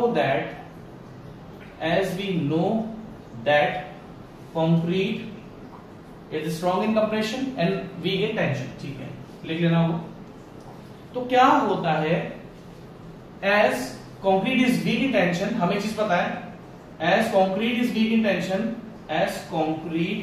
is weak in tension, अब ध्यान से सुनना, कंक्रीट जब टेंशन में वीक होता है, या आप ये बोलोगे कंक्रीट का जो सेक्शन टेंशन में वीक होता है, कंक्रीट का जो सेक्शन टेंशन में, अब देखो एक चीज, कंक्रीट का जो सेक्शन टेंशन में है वो वीक होगा। ऐसा थोड़ी कि कंक्रीट के पूरे कंक्रीट पर टेंशन ही लगाओ या पूरे कंक्रीट पर कंप्रेशन लगाओ। मैं आपको एक बहुत अच्छा एग्जांपल देता हूं। ये रही हमारी बीम, ये क्या हमारी बीम है सर। इस बीम पर मैंने कौन सा लोड लगा दिया, पॉइंट लोड लगा दिया। ये यूडीएल भी लगा दो, ये लो आप यूडीएल लगा दो, क्या फर्क पड़ता है, कुछ भी लगा दो। तो पॉइंट बीम क्या होगी, थोड़ी सी डिफ्लेक्ट होगी, कुछ इस तरीके से बीम डिफ्लेक्ट होगी। ये बीम आपकी डिफ्लेक्ट होगी, है ना। अब एक चीज आप ध्यान से देखो, इमेजिन करो यहां पर चार पॉइंट है आपके, ए बी सी डी। जब बीम पर आप, अगर आपको भी कंफ्यूज होना तो देखो ध्यान से लो, बीम ऐसी थी, अभी बीम पर कोई भी लोड लगा हुआ नहीं है। जब आप बीम पर लोड लगा दोगे, क्या है, अभी चार पॉइंट थे, ए बी, इस सी को यहां ले लेते हैं इसके नीचे और डी को इसके नीचे ले लेते हैं। ठीक है, ए बी सी डी। अब क्या होगा, ध्यान से देखना, जैसे ही आपने इस पर लोड लगाया, बीम थोड़ी सी डिफ्लेक्ट होगी, कुछ इस तरीके से, कुछ इस तरीके से। अगर मैं आपसे पूछूं कि जो ऊपर वाले ए बी पॉइंट थे अभी भी यहां रहेंगे या थोड़े आगे पीछे हो जाएंगे, तो आप बोलोगे सर ये जो आपने ए बी पॉइंट बनाया, जैसे ही आप करोगे डिफ्लेक्ट इसको, तो सर ये ऊपर वाले पॉइंट ना थोड़े पास में आ जाएंगे। सर ये ऊपर वाले पॉइंट क्या आ जाएंगे, थोड़े पास में आ जाएंगे, पास में आ जाएंगे, है ना। तो आप क्या करोगे, इन ए बी को क्या लगा दोगे, पास में कर दोगे। और सारे सीधी जो पॉइंट है थोड़े खिंच जाएंगे, ये सीधी जो पॉइंट है थोड़े थोड़े दूर चल जाएंगे, कुछ इस तरीके से। जो पहले यहां पर थे वो दूर हो जाएंगे, जो पहले ए बी थे। जैसे अगर आपको नहीं समझ में आ रहा है तो ये देखो, दो पैन है, अभी बीम स्ट्रेट है। अब ध्यान से देखना, ये ऊपर वाला पोर्शन देखिएगा आपको, जैसे बूम डिफ्लेक्ट हुई, ये दोनों पॉइंट पास में आ गए। जब बीम स्ट्रेट थी पास में थे, मतलब थोड़े दूर थे, और जैसे बीम डिफ्लेक्ट होगी ये दोनों पॉइंट पास में आ गए। तो आप बोल सकते हो कि ऊपर वाले एवी जो है वो पास में आ जाएंगे, निचले सी क्या है वो दूर में चल जाएंगे। अगर किसी भी जगह दो पॉइंट पास में आए हैं तो ऑब्वियसली वो कब आएंगे, जब मैं उसको कंप्रेस करूंगा। अगर ये क्या लिखा हुआ है यहाँ पर लिखा हुआ है फेबर कैसल, यहाँ पर इसका ब्रांड लिखा हुआ है। तो जैसे ही एफ और A, F A B E R, तो जैसे ही मैं इसको दबाऊंगा, अगर मान लो दब जाता है, तो ये जो फाइबर के बीच का स्पेस है वो कम हो जाएगा, बिल्कुल कम हो जाएगा। अभी मैं कौन सा फोर्स लगा रहा हूं, सर कंप्रेसिव फोर्स लगा रहा हूं। तो आपने यहाँ पे कंप्रेसिव फोर्स लगा दिया, तो आप बोल दोगे कि ये जो दो पार्टिकल थे ए और बी, ये दोनों पास में आ चुके हैं, दैट मींस इन पर कौन सा फोर्स लग रहा है, कंप्रेसिव फोर्स लग रहा है। वहीं पर सेम इस चीज को जो फाइबर कैसा लिखा हुआ है, अगर मैं इसको खींचूंगा और ये खिंच गया, इमेजिन करो खिंच गया, इतनी ताकत तो नहीं है, इमेजिन करने में क्या करता है, अगर मैं इसको खींचूंगा तो FABER के बीच का स्पेस बहुत बढ़ जाएगा। यहां पर देखो दोनों पॉइंट के बीच का डिस्टेंस बढ़ गया, तो ऑब्वियसली नीचे वाली लेयर पे क्या लग रहा है आपका, टेंसाइल फोर्स। क्या लग रहा है आपका, टेंसाइल फोर्स। तो आप बोल दोगे कि सर इस बीम का जो अपर वाला पोर्शन है, सर इस बीम का जो अपर वाला पोर्शन है वो तो कंप्रेशन का है, और बीम का नीचे वाला पोर्शन किसका है, सर टेंशन का।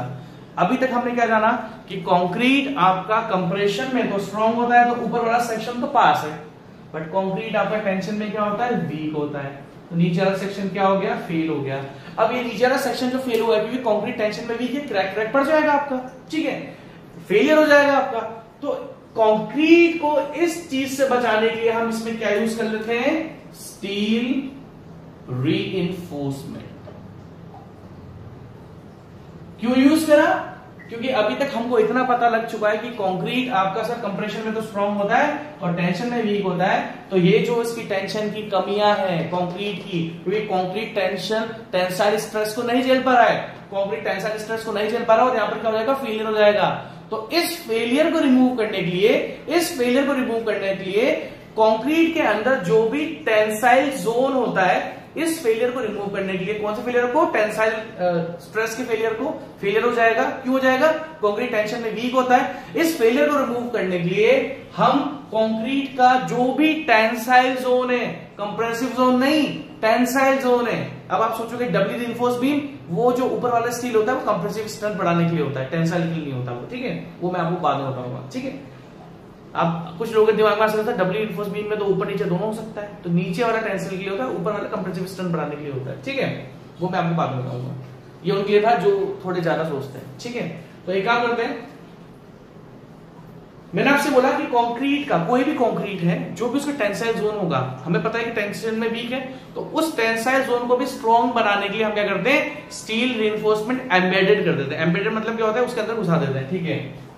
अब देखो ध्यान से, रीइंफोर्स, अभी तक तो आप प्लेन सीमेंट कंक्रीट पढ़े थे जिसमें कोई भी रीइंफोर्समेंट नहीं था, बट अगर आपको लगता है कि मेरे कंक्रीट के अंदर कोई टेंसाइल जोन आ सकता है, सो अब ध्यान से देखना, एज सम पोर्शन, एज इस सब को मिटा दो, है ना, ये किसी काम का नहीं है, पूरा लिख देता हूं, स्टील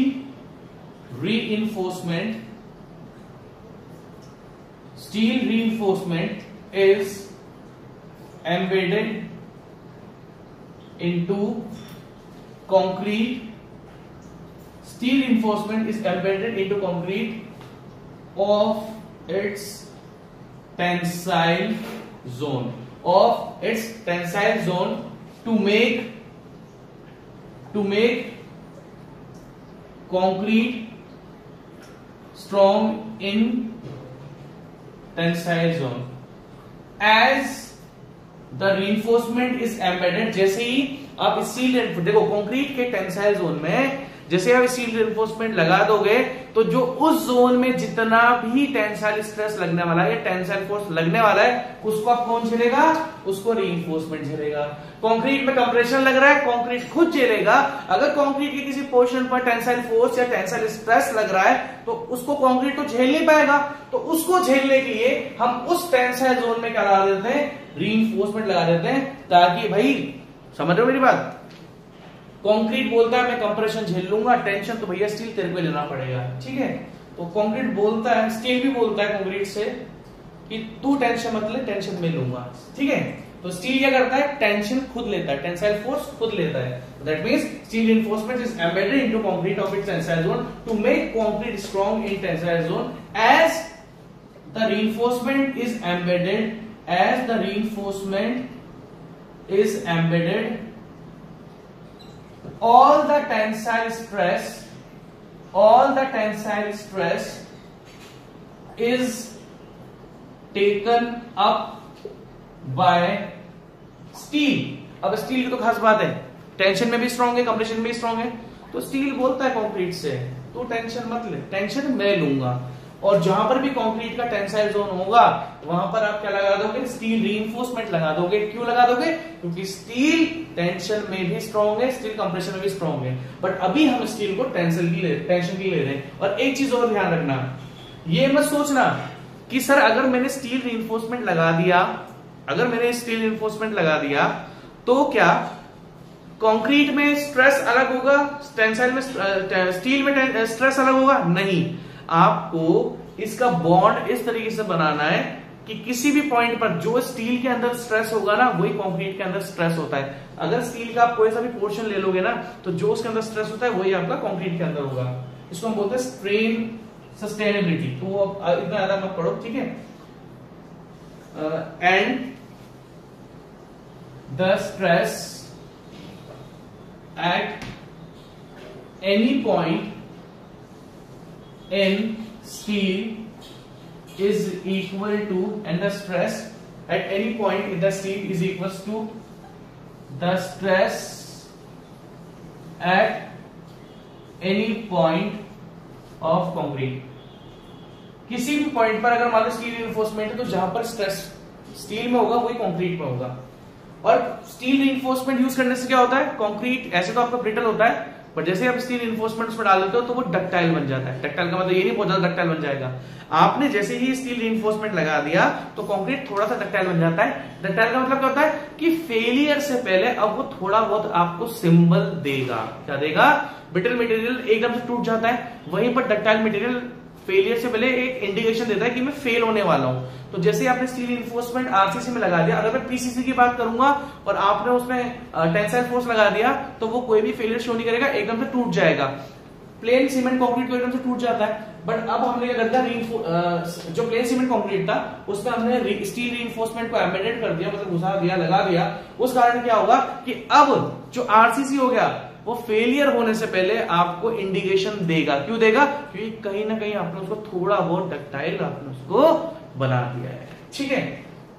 तो ये लिख लो, उसके बाद में आपने चालू करूंगा प्री स्ट्रेस कंक्रीट, ठीक है।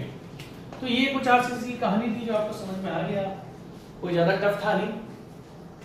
अब पता लगे और क्यों स्टील यूज करा जाता है, स्टील इजी था, ठीक है। अब हमारा मेन टॉपिक आता है, main topic sorry last topic, main topic है बट वो आगे जाके रहेगा, अभी यूनिट नहीं है उसकी। अभी हम टोटल वर्क आरसीसी पर करेंगे, उसके बाद हम जाएंगे प्री स्ट्रेस कंक्रीट पर। किस पर जाएंगे जी? प्री स्ट्रेस कंक्रीट पर। अब एक चीज ध्यान से देखना, मेरा जो नेक्स्ट या लास्ट टॉपिक है वो है आपका प्री स्ट्रेस्ड कंक्रीट। क्या आपका? Pre stress concrete. ध्यान से सुनना, बहुत ही ज्यादा ध्यान से सुनना। होता क्या है, आपको पता है कि बड़े बड़े प्रोजेक्ट्स होते हैं, बड़े बड़े प्रोजेक्ट्स हैं। एकदम से क्या होगा, मान लो कोई ट्रेन जा रही है, ट्रेन के लिए आपने कोई ब्रिज बनाया, ठीक है, जो भी, तो क्या होगा, या फिर आपके आजकल रोड्स होती हैं जो जमीन से ऊपर होती है, जिनको हम एलिवेटेड रोड्स बोलते हैं, ठीक है। तो क्या होता है, इनमें एकदम से लोड लगता है। क्या लगता है? एकदम से लोड लगता है। लोड लगने की वजह से हो सकता है कि कंक्रीट में टेंशन भी आ जाए, ऑब्वियसली बात है, कंक्रीट में आ जाएगा आपका टेंशन भी आ सकता है। तो सबसे पहली बात, ये बड़े बड़े प्रोजेक्ट्स के यूज होता है, ये छोटे छोटे बिल्डिंग्स के लिए प्री स्ट्रेस कंक्रीट कभी भी यूज नहीं होता। बड़े बड़े for large projects, for large projects. और कौन से प्रोजेक्ट जहां पर एकदम से बड़ा फोर्स लगता है या सडन फोर्स लगता है? For sudden force and large force. बहुत बड़ा फोर्स जो होता है, ज्यादा फोर्स की वैल्यू जो होती है, ठीक है। ध्यान से देखना, अभी तक हमको इतनी कहानी पता लग चुकी है, कंक्रीट में टेंशन में तो weak in comparison to its compressive strength, ठीक है। अगर मुझको पता है कि मेरे ऊपर ट्रेन निकलेगी, आपने क्या कर दिया, एक ब्रिज बना दिया, ठीक है, ट्रेन का, और उस पे से ट्रेन निकलनी है। क्या निकलनी है? उसमें से ट्रेन निकलनी है। तो आप, अगर आपने स्टील गर्डर यूज नहीं करा है, तो अगर आप आरसीसी कंस्ट्रक्शन करना चाहते हो, ठीक है, तो आपको एक चीज तो पता है कि जब ट्रेन निकलेगी तो कंक्रीट में खिंचाव भी होगा, खिंचेगा कंक्रीट, और दबेगा भी सही, खिंचेगा भी सही। तो कंक्रीट क्या होगा कि कंक्रीट में टेंसाइल स्ट्रेस डेवलप हो जाएगा, टेंसाइल स्ट्रेस लगेगा। देखो जहां पर भी मैं टेंसाइल फोर्स या टेंसाइल स्ट्रेस बोलता हूं, टेंसाइल फोर्स को आप एरिया से डिवाइड कर दोगे तो टेंसाइल स्ट्रेस आ जाएगा, तो सेम चीज है। ये मत सोचा कि सर कभी आप टेंसाइल फोर्स, कभी आप फोर्स बोलते हो, कभी आप स्ट्रेस बोलते हो। मैं फोर्स को एरिया से डिवाइड कर दूंगा तो मुझे स्ट्रेस मिल जाएगा, तो वो सेम चीज है। तो कहने का मतलब ये है कि जब एकदम से फोर्स लगा, टेंशन क्रिएट होगा, और मुझे पता है कंक्रीट कहीं ना कहीं टेंशन में वीक है। अब ध्यान से सुनना, जो मैं आपको बताने की कोशिश करता हूं। मैं एक स्ट्रक्चर हूं, मेरे ऊपर से ट्रेन निकली, जैसे ही मेरे ऊपर से ट्रेन निकलेगी एकदम से मुझे टेंसाइल स्ट्रेस डेवलप होगा। क्या होगा? एकदम से टेंसाइल स्ट्रेस क्या होगा? डेवलप होगा। अब क्या हो सकता है कि भाई टेंसाइल स्ट्रेस क्या पता कंक्रीट ना झेल पाए, तो क्या होता है? अब ध्यान से सुनना, मैं जो आपको बता रहा हूं बहुत ध्यान से सुनना। ट्रेन निकली, मैं एक स्ट्रक्चर हूं, एक ब्रिज हूं, और मैं नॉर्मल कंक्रीट हूं, तो एकदम से जब ट्रेन आएगी तो मेरे ऊपर टेंसाइल स्ट्रेस डेवलप हो जाएगा। एकदम से स्ट्रेस डेवलप नहीं होना चाहिए, क्योंकि जब ये लोड वोड लगते हैं, कोई भी रोड्स होती हैं उस पर भी एकदम से ट्रैफिक चलता रहता है, तो वो एकदम से लोड लगता है। खिंचाव भी होता है कंक्रीट में, जैसे मैंने आपको बीम के केस बताया था कि कंक्रीट का कुछ पोर्शन कंप्रेशन का होता है, कंक्रीट का कुछ पोर्शन टेंशन का होता है। तो एकदम से स्ट्रेस कभी नहीं लगे, ग्रेजुअली लगे वो चलता है, ग्रेजुअली लगे वो चलता है, एकदम से लगेगा तो प्रॉब्लम हो जाएगी। ठीक है, तो क्या होता है? अब ध्यान से सुनना। कंक्रीट को, चलो मैं आपको बहुत अच्छा एग्जांपल देता हूं। अगर मुझे कोई 2-4 घूसे मार देगा तो मैं तो बेहोश होकर गिर जाऊंगा, है ना। वहीं पर जो जिम वाले होते हैं, जो जिम के लोग होते हैं, या फिर अब कमांडो होते हैं, वो इतनी टफ ट्रेनिंग से बीतते हैं, वो इतनी टफ ट्रेनिंग से निकलते हैं कि उनके 50 भी मार दोगे ना तो वो कुछ फर्क ही नहीं पड़ेगा। जिम वाले भी ऐसे होते हैं, है ना। आप समझने की कोशिश करो मेरी, कि जिम वाला अगर कोई बढ़िया डोला शोले 18 इंच बना के बैठा हुआ है, तो अब मेरे कोई मारेगा, मेरा तो हाथ भी लटक जाएगा, है ना। उसके आप मारोगे तो वो यूं सेम खड़ा रहेगा, जिम वाला बंदा, है ना, यूं खड़ा रहेगा। क्यों? क्योंकि उसने अपनी बॉडी को मेहनत कर करके इतना मस्कुलर बना लिया है ना। आप समझने की कोशिश करना मेरी बात, कि जैसे ही, दैट मीन्स जब उसने मसल्स बनाई होंगी, डंबल्स करे होंगे, डंबल्स मारे होंगे, तो ऑलरेडी उसने बहुत पेन झेला हुआ है अपनी मसल्स को बनाने के लिए, है ना। दर्द तो होता है, ध्यान से सुनना मेरी बात, वो दर्द तो होता है। और जब तू घूसा मारेगा ना मेरे को, तो वो वही बोलेगा कि मेरा ये वर्कआउट है जो तू घूसा मार रहा है ना। मतलब कहने का मतलब है वार्म अप है। ठीक है, समझने की कोशिश करो। दैट मीन्स उसने अपनी बॉडी को पहले से इतना स्ट्रांग बना लिया। मेरे जैसे आदमी का क्या है, मैं मान लो मैं हूं पीसीसी, मैं क्या हूं, मैं हूं पीसीसी या हूं मैं आरसीसी, ठीक है। बट और जो मस्कुलर मैन है वो क्या है आपका, वो है प्रीस्ट्रेस कंक्रीट। उसने ऑलरेडी इतना कष्ट झेला हुआ, उसने ऑलरेडी पहले से इतनी मेहनत करी हुई है डंबल्स उठाने में, कि उसके अगर कोई मार भी देगा तो उसको फर्क ही नहीं पड़ेगा, क्योंकि वो जब डंबल्स मार रहा था ना, ऑलरेडी उसको दर्द हो चुका है। मतलब उसने पेन को फेस कर लिया है, उसने दर्द को फेस कर लिया है, और वो दर्द सहने की शक्ति उसकी बढ़ गई है। जिम करना आसान बात तो है नहीं, ठीक है। अब सुनना आगे की बात, या फिर मैं ये बोलूं, अगर मैं और आप लोग सब्जी लेने जाएं तो जिम विम नहीं करते हैं, तो 4-4 किलो अगर एक हाथ में उठाएंगे ना, अगर वो 4-4 किलो एक हाथ में उठाएंगे तो हमें प्रॉब्लम हो जाएगी। वहीं पर जिम वाला 10 किलो इस हाथ में, 10 किलो इस हाथ में, उसको फर्क ही नहीं पड़ेगा। क्यों?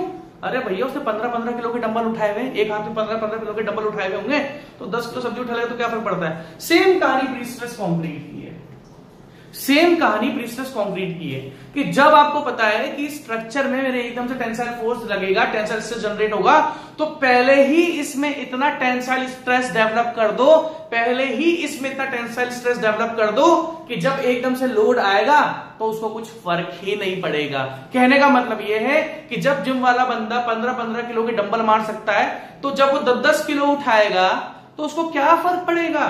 मेरे ऐसा आदमी जब 4 किलो लेके आता है ना, तो यूं होके आता है, ठीक है, क्योंकि मैं कामचोर हूं बहुत बड़ा इन चीजों में, ठीक है।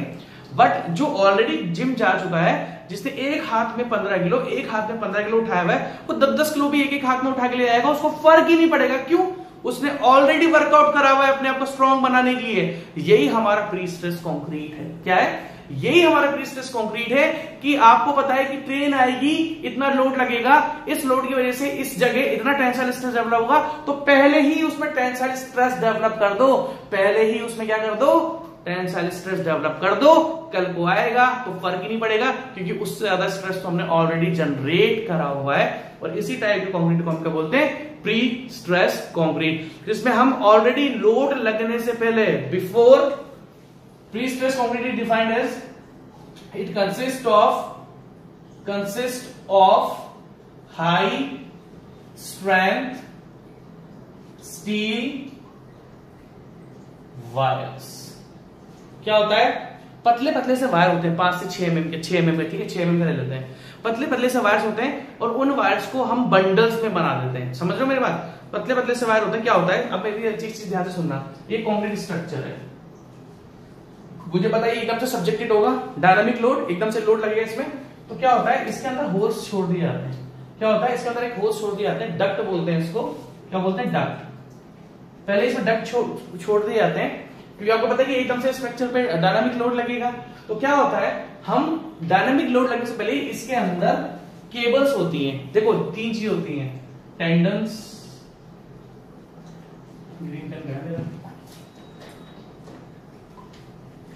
ठीक है, एक होता है स्ट्रैंड्स, एक होता है टेंडन्स, एक होता है केबल्स। ये पतले पतले स्ट्रैंड्स जो होते हैं ना, पतले पतले वायर होते हैं स्टील के, है ना, ये स्ट्रैंड्स मिलकर एक टेंडन बनाती है, एक मोटी सी केबल, इतने बन गया, और एक टेंडन्स मिलकर क्या बनाते हैं? केबल। और ये केबल इसके अंदर होती है, ये केबल क्या होती है? इसके अंदर होती है, कंक्रीट स्ट्रक्चर के अंदर। आप कुछ भी इस कंक्रीट स्ट्रक्चर को मान लो जिसमें डायनामिक लोड लगेगा, हम क्या करेंगे, पहले ही लोड तो नहीं लग रहा अभी, हम पहले ही इसका दूसरा एंड भी होगा, ये जो मेंबर है इसका एक दूसरा एंड भी होगा। आप इस तरीके से मानो, ये कंक्रीट स्ट्रक्चर है, मैंने यहां से होल कर दिया, यहां पर होल कर दिया, यहां पर होल कर दिया, यहां पर होल कर दिया, इसको बोलते हैं डक्ट। और इसके अंदर से वो स्टील केबल जो होती है ना, ये केबल्स, इन केबल्स को मैंने निकाल दिया। क्या करते हैं, इन केबल्स को मैंने निकाल दिया। अब मुझे पता है कि भैया टेंशन जोन है, टेंशन लगेगा, तो मैंने मान लो, इमेजिन करो, मुझे पता है 6 न्यूटन पर mm स्क्वायर है, तो मैंने उसको 10 न्यूटन पर mm स्क्वायर पर पहले ही खींच दिया। आप समझ रहे मेरी बात, कि जिम वाला 15-15 किलो उठा के डंबल मारता है, तो 10 kg उठाएगा तो उसको फर्क ही नहीं पड़ेगा। वही हम इसमें करते हैं, हम पहले ही ये करते हैं, केबल्स को टेंशन जोन में ले आते हैं, हम उसको खींच देते हैं। क्या होता है, अब ध्यान से देखना, ये आपकी केबल, ये आपका स्ट्रक्चर है जिसपे एकदम से लोड लगेगा, हैवी, और टेंशन क्रिएट होगा। तो एक डक्ट यहां मारी, एक डक्ट यहां मारी, इसके अंदर से केबल्स निकाली, केबल्स, अब देखो केबल्स, एक केबल यहां से निकल रही है, ग्रुप्स होते हैं केबल्स के, पतले पतले जो वायर्स होते हैं उनको स्ट्रैंड्स बोलते हैं, स्ट्रैंड मिलकर टेंडन्स बनाती है एक वायर, और बहुत सारे टेंडन्स मिलकर क्या बनाते हैं आपकी केबल, पूरी केबल बनती है इतनी मोटी, एक केबल इतनी मोटी बन जाती है आपकी, ठीक है। तो आपने क्या करा, एक केबल को यहां से खींचा, टेंसाइल फोर्स, एक केबल को यहां से खींचा, ठीक है, एक को यहां से खींचा, एक प्रेशर पंप होते हैं वो सारे उनको लगा के, और फिर इनको लॉक कर दिया, इसको भी यहां से लॉक कर दिया। सेम यहां पर करा, यहां पर भी प्रेशर फोर्स लगाया, यहां पर भी प्रेशर फोर्स लगाया, होते हैं मोटर बहुत सारी, यहां भी प्रेशर फोर्स लगाया, यहां भी प्रेशर, और इनको लॉक कर दिया। अब क्या कर दिया आपने, ऑलरेडी इस स्ट्रक्चर में टेंशन है, अब देखो ध्यान से, ऑलरेडी इस मेंबर में टेंशन है, जो ट्रेन आके इसको एकदम से टेंशन लगाती है ना, इसमें ऑलरेडी आप, जो एकदम से हो सकता है कि टेंसाइल फोर्स अफेक्ट हो जाता, क्रैक आ जाता, आपने पहले ही इसको इस तरीके से टेंशन क्रिएट कर दिया, इसके अंदर टेंशन से डेवलप कर दिया कि वो आएगी ना, इसको फर्क भी नहीं पड़ेगा। क्यों?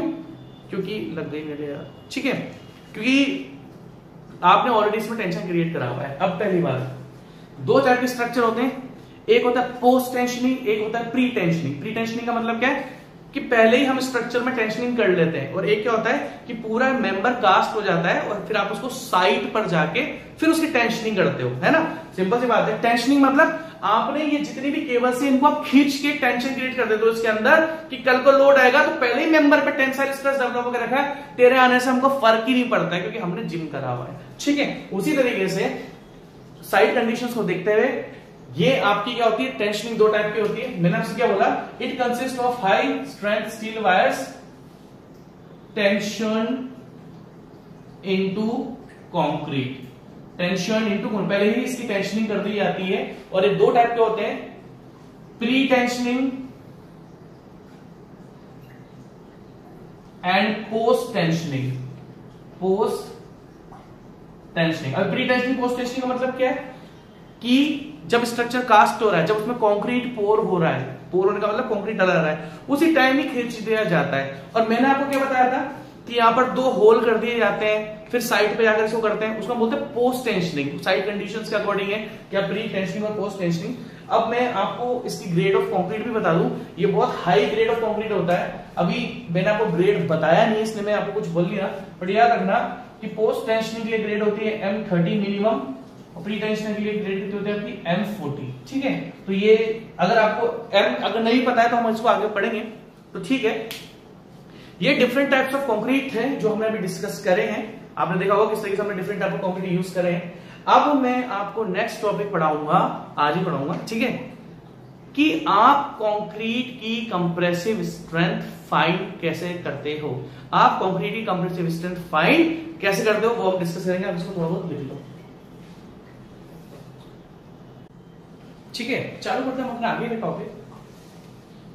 इंपॉर्टेंट है, एग्जाम पॉइंट ऑफ व्यू से भी बहुत इंपॉर्टेंट है, क्योंकि अब यहां से जो चीजें आपको पता होंगी वो थोड़ी हल्की हल्की पता होंगी, है ना। और जिसको सब कुछ पता था तो उसको तो फिर तैयारी अच्छी है उसकी, वो अपना बस एग्जाम देता रहो, पहले भी सिलेक्शन हो जाएगा, ठीक है। ये सब बेसिक चीजें हैं, थोड़ा बहुत हमें कंक्रीट के बारे में पता होना चाहिए, बस सिंपल सी बात ये है।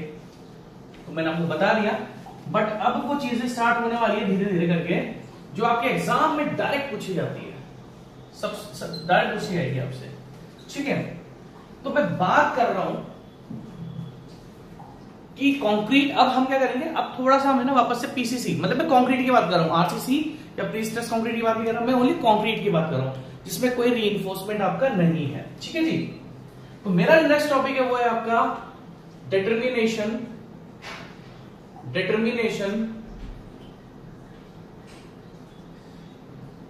ऑफ। आप मुझे एक बार बताओ, मैंने कंक्रीट को आपको कंप्रेशन में स्ट्रॉन्ग बताया या टेंशन में बताया? तो आप बोलोगे सर आपने कंप्रेशन में कंक्रीट को स्ट्रॉन्ग बनाया था। तो हम क्या करेंगे, अब कंक्रीट की हम कंप्रेसिव स्ट्रेंथ फाइंड करेंगे। Determination of compressive strength and grade of concrete. अभी मैं आपको सब बताऊंगा। Determination of compressive strength and grade of concrete, ठीक है जी। क्या बोला मैंने आपको? अब एक चीज आप स्पेशली ध्यान रखना, हम जितना भी प्रोसीजर या जो भी लेते हैं, ध्यान से सुनना। हमारे कोड बना हुआ है प्लेन कंक्रीट के लिए, आरसीसी के लिए, और कोड का नाम क्या है? Indian standard 456/2000। जैसा कि मैंने आपको पहले बताया, जो पुराना वाला था 456 1978, ठीक है, इसमें बहुत ज्यादा चेंजेस हुए हैं। 2000 से लेके 1978 में बहुत ज्यादा चेंजेस हुए हैं। तो जो जो पुरानी बुक्स हैं, हो सकता है उसमें इंडियन स्टैंडर्ड 456 1978 देके रखा हुआ हो, और जो नई बुक्स पढ़ रहे हो उसमें इससे। तो आप इस चीज को ध्यान रखिए कि दोनों की वैल्यूज में बहुत डिफरेंस है, ठीक है। वो डिफरेंसेस मैं आपको सारे बताऊंगा, और इस कोड पर इसमें सारे स्पेसिफिकेशन देके रखे हैं कंक्रीट के, या मतलब डिटेल्स देके रखी किस किस तरीके से आपको यूज करना है, क्या लेना है, ये मान के चलो। इस पर मैं अच्छे से आऊंगा बाद में, ठीक है। तो अगर मैं अगर आगे की बात करूं, तो सबसे पहली बात, हम कौन सा कोड फॉलो करेंगे? 456/2000। और ओनली सर ये करेंगे नहीं, हम 10262 भी करेंगे। वो सारी कहानी कोड की मैं आपको आगे बताऊंगा, अभी नहीं बता रहा, क्योंकि अभी तक तो आपको ग्रेड ऑफ कंक्रीट ही नहीं पता, कंक्रीट की कंप्रेसिव स्ट्रेंथ कैसे फाइंड होती है वो ही नहीं पता, तो फिर हम आगे की बात नहीं करेंगे, ठीक है। तो अगर मैं आपसे बात करूं कि किस तरीके से आप कंक्रीट की कंप्रेसिव स्ट्रेंथ मेजर करते हो, अगर मैं आपसे ये बात करूं कि किस तरीके से आप कंक्रीट की कंप्रेसिव स्ट्रेंथ मेजर करते हो, तो कुछ कुछ लोग बोल देंगे सर हमने सुना तो है, कुछ मोल्ड्स होते हैं, क्यूब मोल्ड्स होते हैं, है ना। और अगर मैं आपसे पूछूं, बहुत लोगों को पता है ना कि कंक्रीट की कंप्रेसिव स्ट्रेंथ हम कैसे फाइंड करते हैं? हम क्या करते हैं, हम कंक्रीट के क्यूब्स बनाते हैं। क्या करते हैं? हम कंक्रीट के क्यूब्स बनाते हैं। हम कंक्रीट के क्यूब्स बना देते हैं। क्या करते हैं? क्यूब्स बनाते हैं, और फिर इन क्यूब्स को हमें करते हैं, तोड़ते हैं और देखते हैं किस तरीके से कितना फोर्स आपको लगा हुआ है। बट अगर मैं आपसे ये पूछूं, क्या आपको पता है कि कितना कितना है आपका? ठीक है, अगर मैं आपसे पूछूं कि कितने कितने साइज के आपके मोल्ड हैं, आप समझ रहे हो मेरी बात? अगर मैं आपसे पूछूं कि आप अगर कंक्रीट की ग्रेड फाइंड कर रहे हो तो कितने साइज के क्यूब होते हैं? अब होता क्या है मैं आपको बताता हूं। कंक्रीट, सबसे पहले ध्यान से लेना, कंक्रीट क्या होता है? Cement, sand, aggregate. क्या आपका? Cement, sand, aggregate. आपने क्या करा? आपने कुछ नहीं करा, सीमेंट का कुछ अमाउंट ले लिया, मान लो सीमेंट का कुछ अमाउंट ले लिया 1 kg, सैंड का कितना ले लिया 2 kg, एग्रीगेट का कितना ले लिया 4 kg। अभी मैं आपको सब बताऊंगा। हमने क्या कर लिया, सीमेंट का अमाउंट ले लिया 1 kg, सैंड का ले लिया 2 kg और आपका एग्रीगेट का कितना ले लिया हमने 4 kg, 6 kg। फिर हम क्या करेंगे, इसमें हम क्या कर देंगे, वाटर ऐड कर देंगे। वाटर ऐड ऐसे नहीं होता, वो वाटर सीमेंट रेशियो से होता है, वो हम आगे बढ़ेंगे, टेंशन मत लो, ठीक है। आपने सीमेंट से एग्रीगेट को मिक्स कर दिया।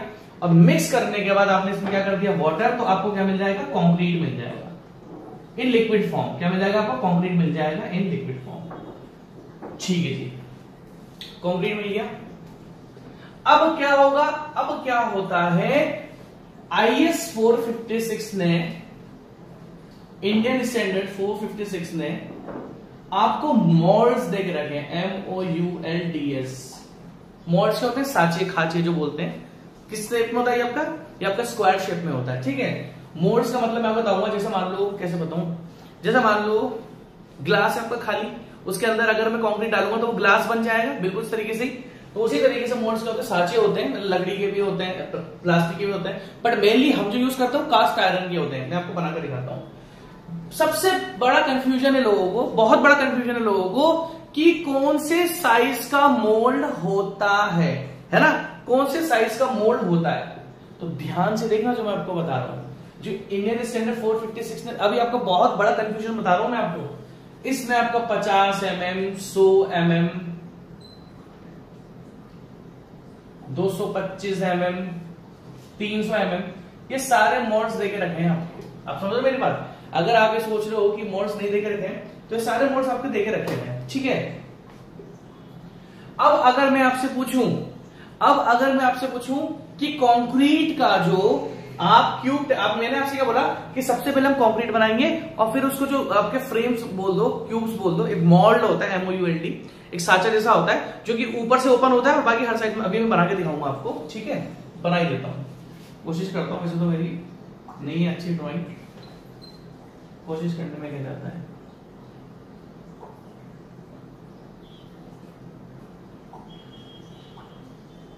कोशिश कर लेते हैं, हाँ थोड़ा थोड़ा तो बन गया है। तो जिस तरीके से है ना, ये देखो, ये क्या होता है आपका, ये कंक्रीट का क्यूब होता है, ध्यान से देखना, इस तरीके से मोल्ड है ना। ये साइड, इसकी ओनली एक साइड ओपन होती है, कौन सी, ऊपर वाली। बाकी क्या होता है, ये आपकी नट बोल्ट से टाइट होता है, ये चारों साइड नट बोल्ट से टाइट होती है, जो कि खुल जाती है, चारों साइड ओपन हो जाती है। नीचे मोटे से प्लेट होती है, प्लेट के ऊपर ये चारों 1 2 3 4 ये जो है ये फिट हो जाते हैं, कंक्रीट बनते हैं। अब ध्यान से देखना, बहुत ज्यादा ध्यान से देखना। सबसे पहला कंफ्यूजन पता है क्या है लोगों को, सबसे पहला कंफ्यूजन ये है कि सर ये किस साइज का मोल्ड होता है, सर ये किस साइज का मोल्ड होता है।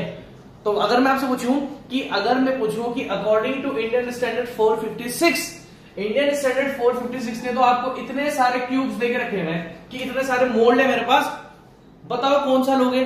तो मुझे पता है जिन लोगों ने अभी 50 mm का मतलब पता है क्या है, 50 mm, ये भी 50 ही स्क्वायर बोला मैंने, क्या बोला मैंने आपको, स्क्वायर बोला। अगर मैंने आपको क्यूब स्क्वायर बोला है तो ये भी 50, ये भी 50, हर चीज 50, इसकी हर साइड क्या है 50 mm, ठीक है। अगर मैं आपसे ये बोलूं कि आपके अकॉर्डिंग आप जिन लोगों ने भी थोड़ा बहुत पढ़ा हुआ है, और मैं पूछूंगी आप बताओ मुझे कि कितनी साइज का मोल्ड हम लेते हैं for the determination of compressive strength. मैं आपसे पूछूं तो आप एकदम से बोल दोगे सर, वो जानबूझ के लिखा नहीं था मैंने, 150 mm।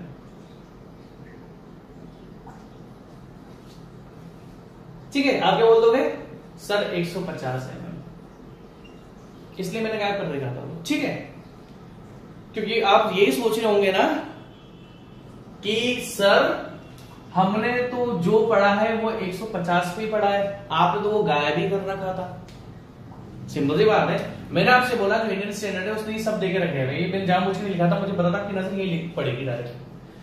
अब जितने लोगों ने भी थोड़ा बहुत पढ़ा हुआ है या बीटेक में भी थोड़ा बहुत आपने पढ़ा हुआ होगा, तो आपको बिल्कुल पता होगा कि हम 150 mm by 150 mm by 150 mm इस मोल्ड पर कंक्रीट का क्यूब टेस्ट करते हैं। आपको एक चीज बता दूं मैं, इंडियन स्टैंडर्ड 456 ने ये कहीं पर भी स्पेसिफाई करके नहीं रखा है कि आपको इस मोल्ड से, ये जो आपका साचा है 150 150 150, देखो मैं तीनों 150 लिख भी देता हूं, आप कंफ्यूजन ना हो। देखो यहां से लेके आता है 150, यहां से लेके आता है 150 और यहां से लेके आता है ये भी कितना आपका 150। इंडियन स्टैंडर्ड 456 ने कहीं पर भी नहीं लिखा हुआ है कि आपको कंक्रीट की क्यूब स्ट्रेंथ या कंक्रीट की जो कंप्रेसिव स्ट्रेंथ फाइंड करनी है वो हमेशा 150 mm से ही करनी है। ये कहीं नहीं लिखा हुआ है। लोग सोचते हैं कि लिखा हुआ है और कोई पूछता है कि कितने पर टेस्ट करते हो, 150। ये एक प्रैक्टिस बन गई है, लोगों ने इसको एक प्रैक्टिस बना लिया कि 150 पे ही करेंगे। ये कहीं पर भी लिखा हुआ नहीं है 150 का। अब एक आगे का, अगर मैं चाहूं, ध्यान से सुनना, अगर मैं चाहूं तो मैं, अगर मेरा कोई 1:2:4 सीमेंट 1 kg, सैंड 1 kg, ये एग्रीगेट 4 kg, मैं चाहूं तो इसको 100 mm के क्यूब में भी टेस्ट कर सकता हूं। इसका कोई वो नहीं है, आप समझ रहे हो मेरी बात। मैं चाहूं तो मैं 225 पर भी टेस्ट कर सकता हूं, मैं चाहूं तो 300 पर भी टेस्ट करता हूं, मैं चाहूं तो 300 mm into 300 mm into 300 mm पर भी टेस्ट कर सकता हूं। ये कोई कंपलसरी नहीं है कि आप 150 पे ही करोगे। अब सर फिर क्यों करते हैं, सर फिर क्यों करते हैं? एक तो इसकी प्रैक्टिस बन चुकी है, लोगों को आदत लग चुकी है 150 mm पर ही। दूसरा, अब जो मैं आपको बोल रहा हूं बहुत ज्यादा ध्यान से सुनना। हम बात करते हैं कंप्रेसिव स्ट्रेंथ की या कंप्रेसिव स्ट्रेस की, ध्यान से सुनना। हम बात करते हैं, ध्यान से सुनो, ये मैं मिटा देता हूं। स्ट्रेंथ या स्ट्रेस की, चलो मान लो मेरे को कंप्रेसिव स्ट्रेस फाइंड करना है। कंप्रेसिव स्ट्रेस अगर मैं आपसे पूछूंगा तो आप क्या बोलोगे? सब फोर्स अपॉन एरिया। क्या बोलोगे आप? Force upon area. ध्यान से देखना, अगर आप जैसे जैसे साइज बढ़ाते जाओगे, आप जैसे जैसे क्यूब की साइज बढ़ाते जाओगे, आपको जो ये फोर्स लगाना पड़ रहा है ना, इसकी वैल्यू बढ़ानी पड़ेगी। आप समझ रहे हो मेरी बात? जैसे जैसे आप ये फोर्स बढ़ाते जाओगे वैसे वैसे आपका क्या होगा, इसका जैसे जैसे क्यूब की साइज बढ़ती जाती है आपको मजबूरी में फोर्स बढ़ाना पड़ता है। समझो मेरी बात। और वहीं पर अगर आप 150 का क्यूब ले रहे हो, एग्जांपल देता हूं, मैंने आपसे क्या बोला कि पहले हम मोल्ड में कंक्रीट को पोर करेंगे। ये बहुत लंबा प्रोसीजर है, छोटा नहीं है। पहले हम कंक्रीट को मोल्ड में पोर करेंगे, उसके बाद उसका क्यूब बना लेंगे, ठीक है। क्यूब बनाने के बाद हम क्या करते हैं, अब ध्यान सुनना, इसको आप समझ गए ना तक कि क्यों 150 एक तो प्रैक्टिस पा चुकी है। और मैं आपके साथ बोल रहा हूं इंडियन स्टैंडर्ड 456 ने कहीं पर भी इसके बारे में नहीं बोला हुआ है कि ये इसी को आपको लेना है। बट हम लेते क्यों है? क्योंकि यार इसमें जो लोड आपको लगाना पड़ेगा ना, ये लोड हमें लगाना पड़ता है। हम कंक्रीट को तोड़ते हैं तो जो लोड हमें लगाना पड़ता है, अगर मान लो ये फोर्स, अगर आपने क्यूब की साइज बड़ी कर दी ना तो आपको फोर्स भी ज्यादा बढ़ाना पड़ेगा। और लोड या फोर्स हम किससे लगाते हैं? एक मशीन होती है, इसका नाम होता है कंप्रेशन टेस्टिंग मशीन। क्या होता है? Compression testing machine. Actually procedure बहुत लंबा है, तो कोई दिक्कत नहीं है, इसको आपको नेक्स्ट लेक्चर में बताऊंगा यार, क्योंकि यार हड़बड़ी में है ना, फिर आपको मजा भी नहीं आएगा। तो चलो अभी इतना काफी है इस चीज के लिए।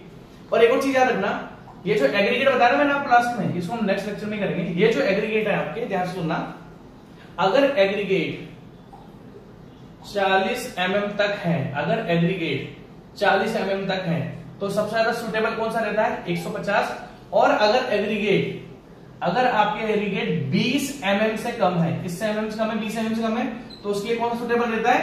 100 इंटू 100 इंटू 100। एक्चुअली इसमें बहुत सारी कॉन्सेप्चुअल चीजें, ये बाद में डिस्कस करेंगे।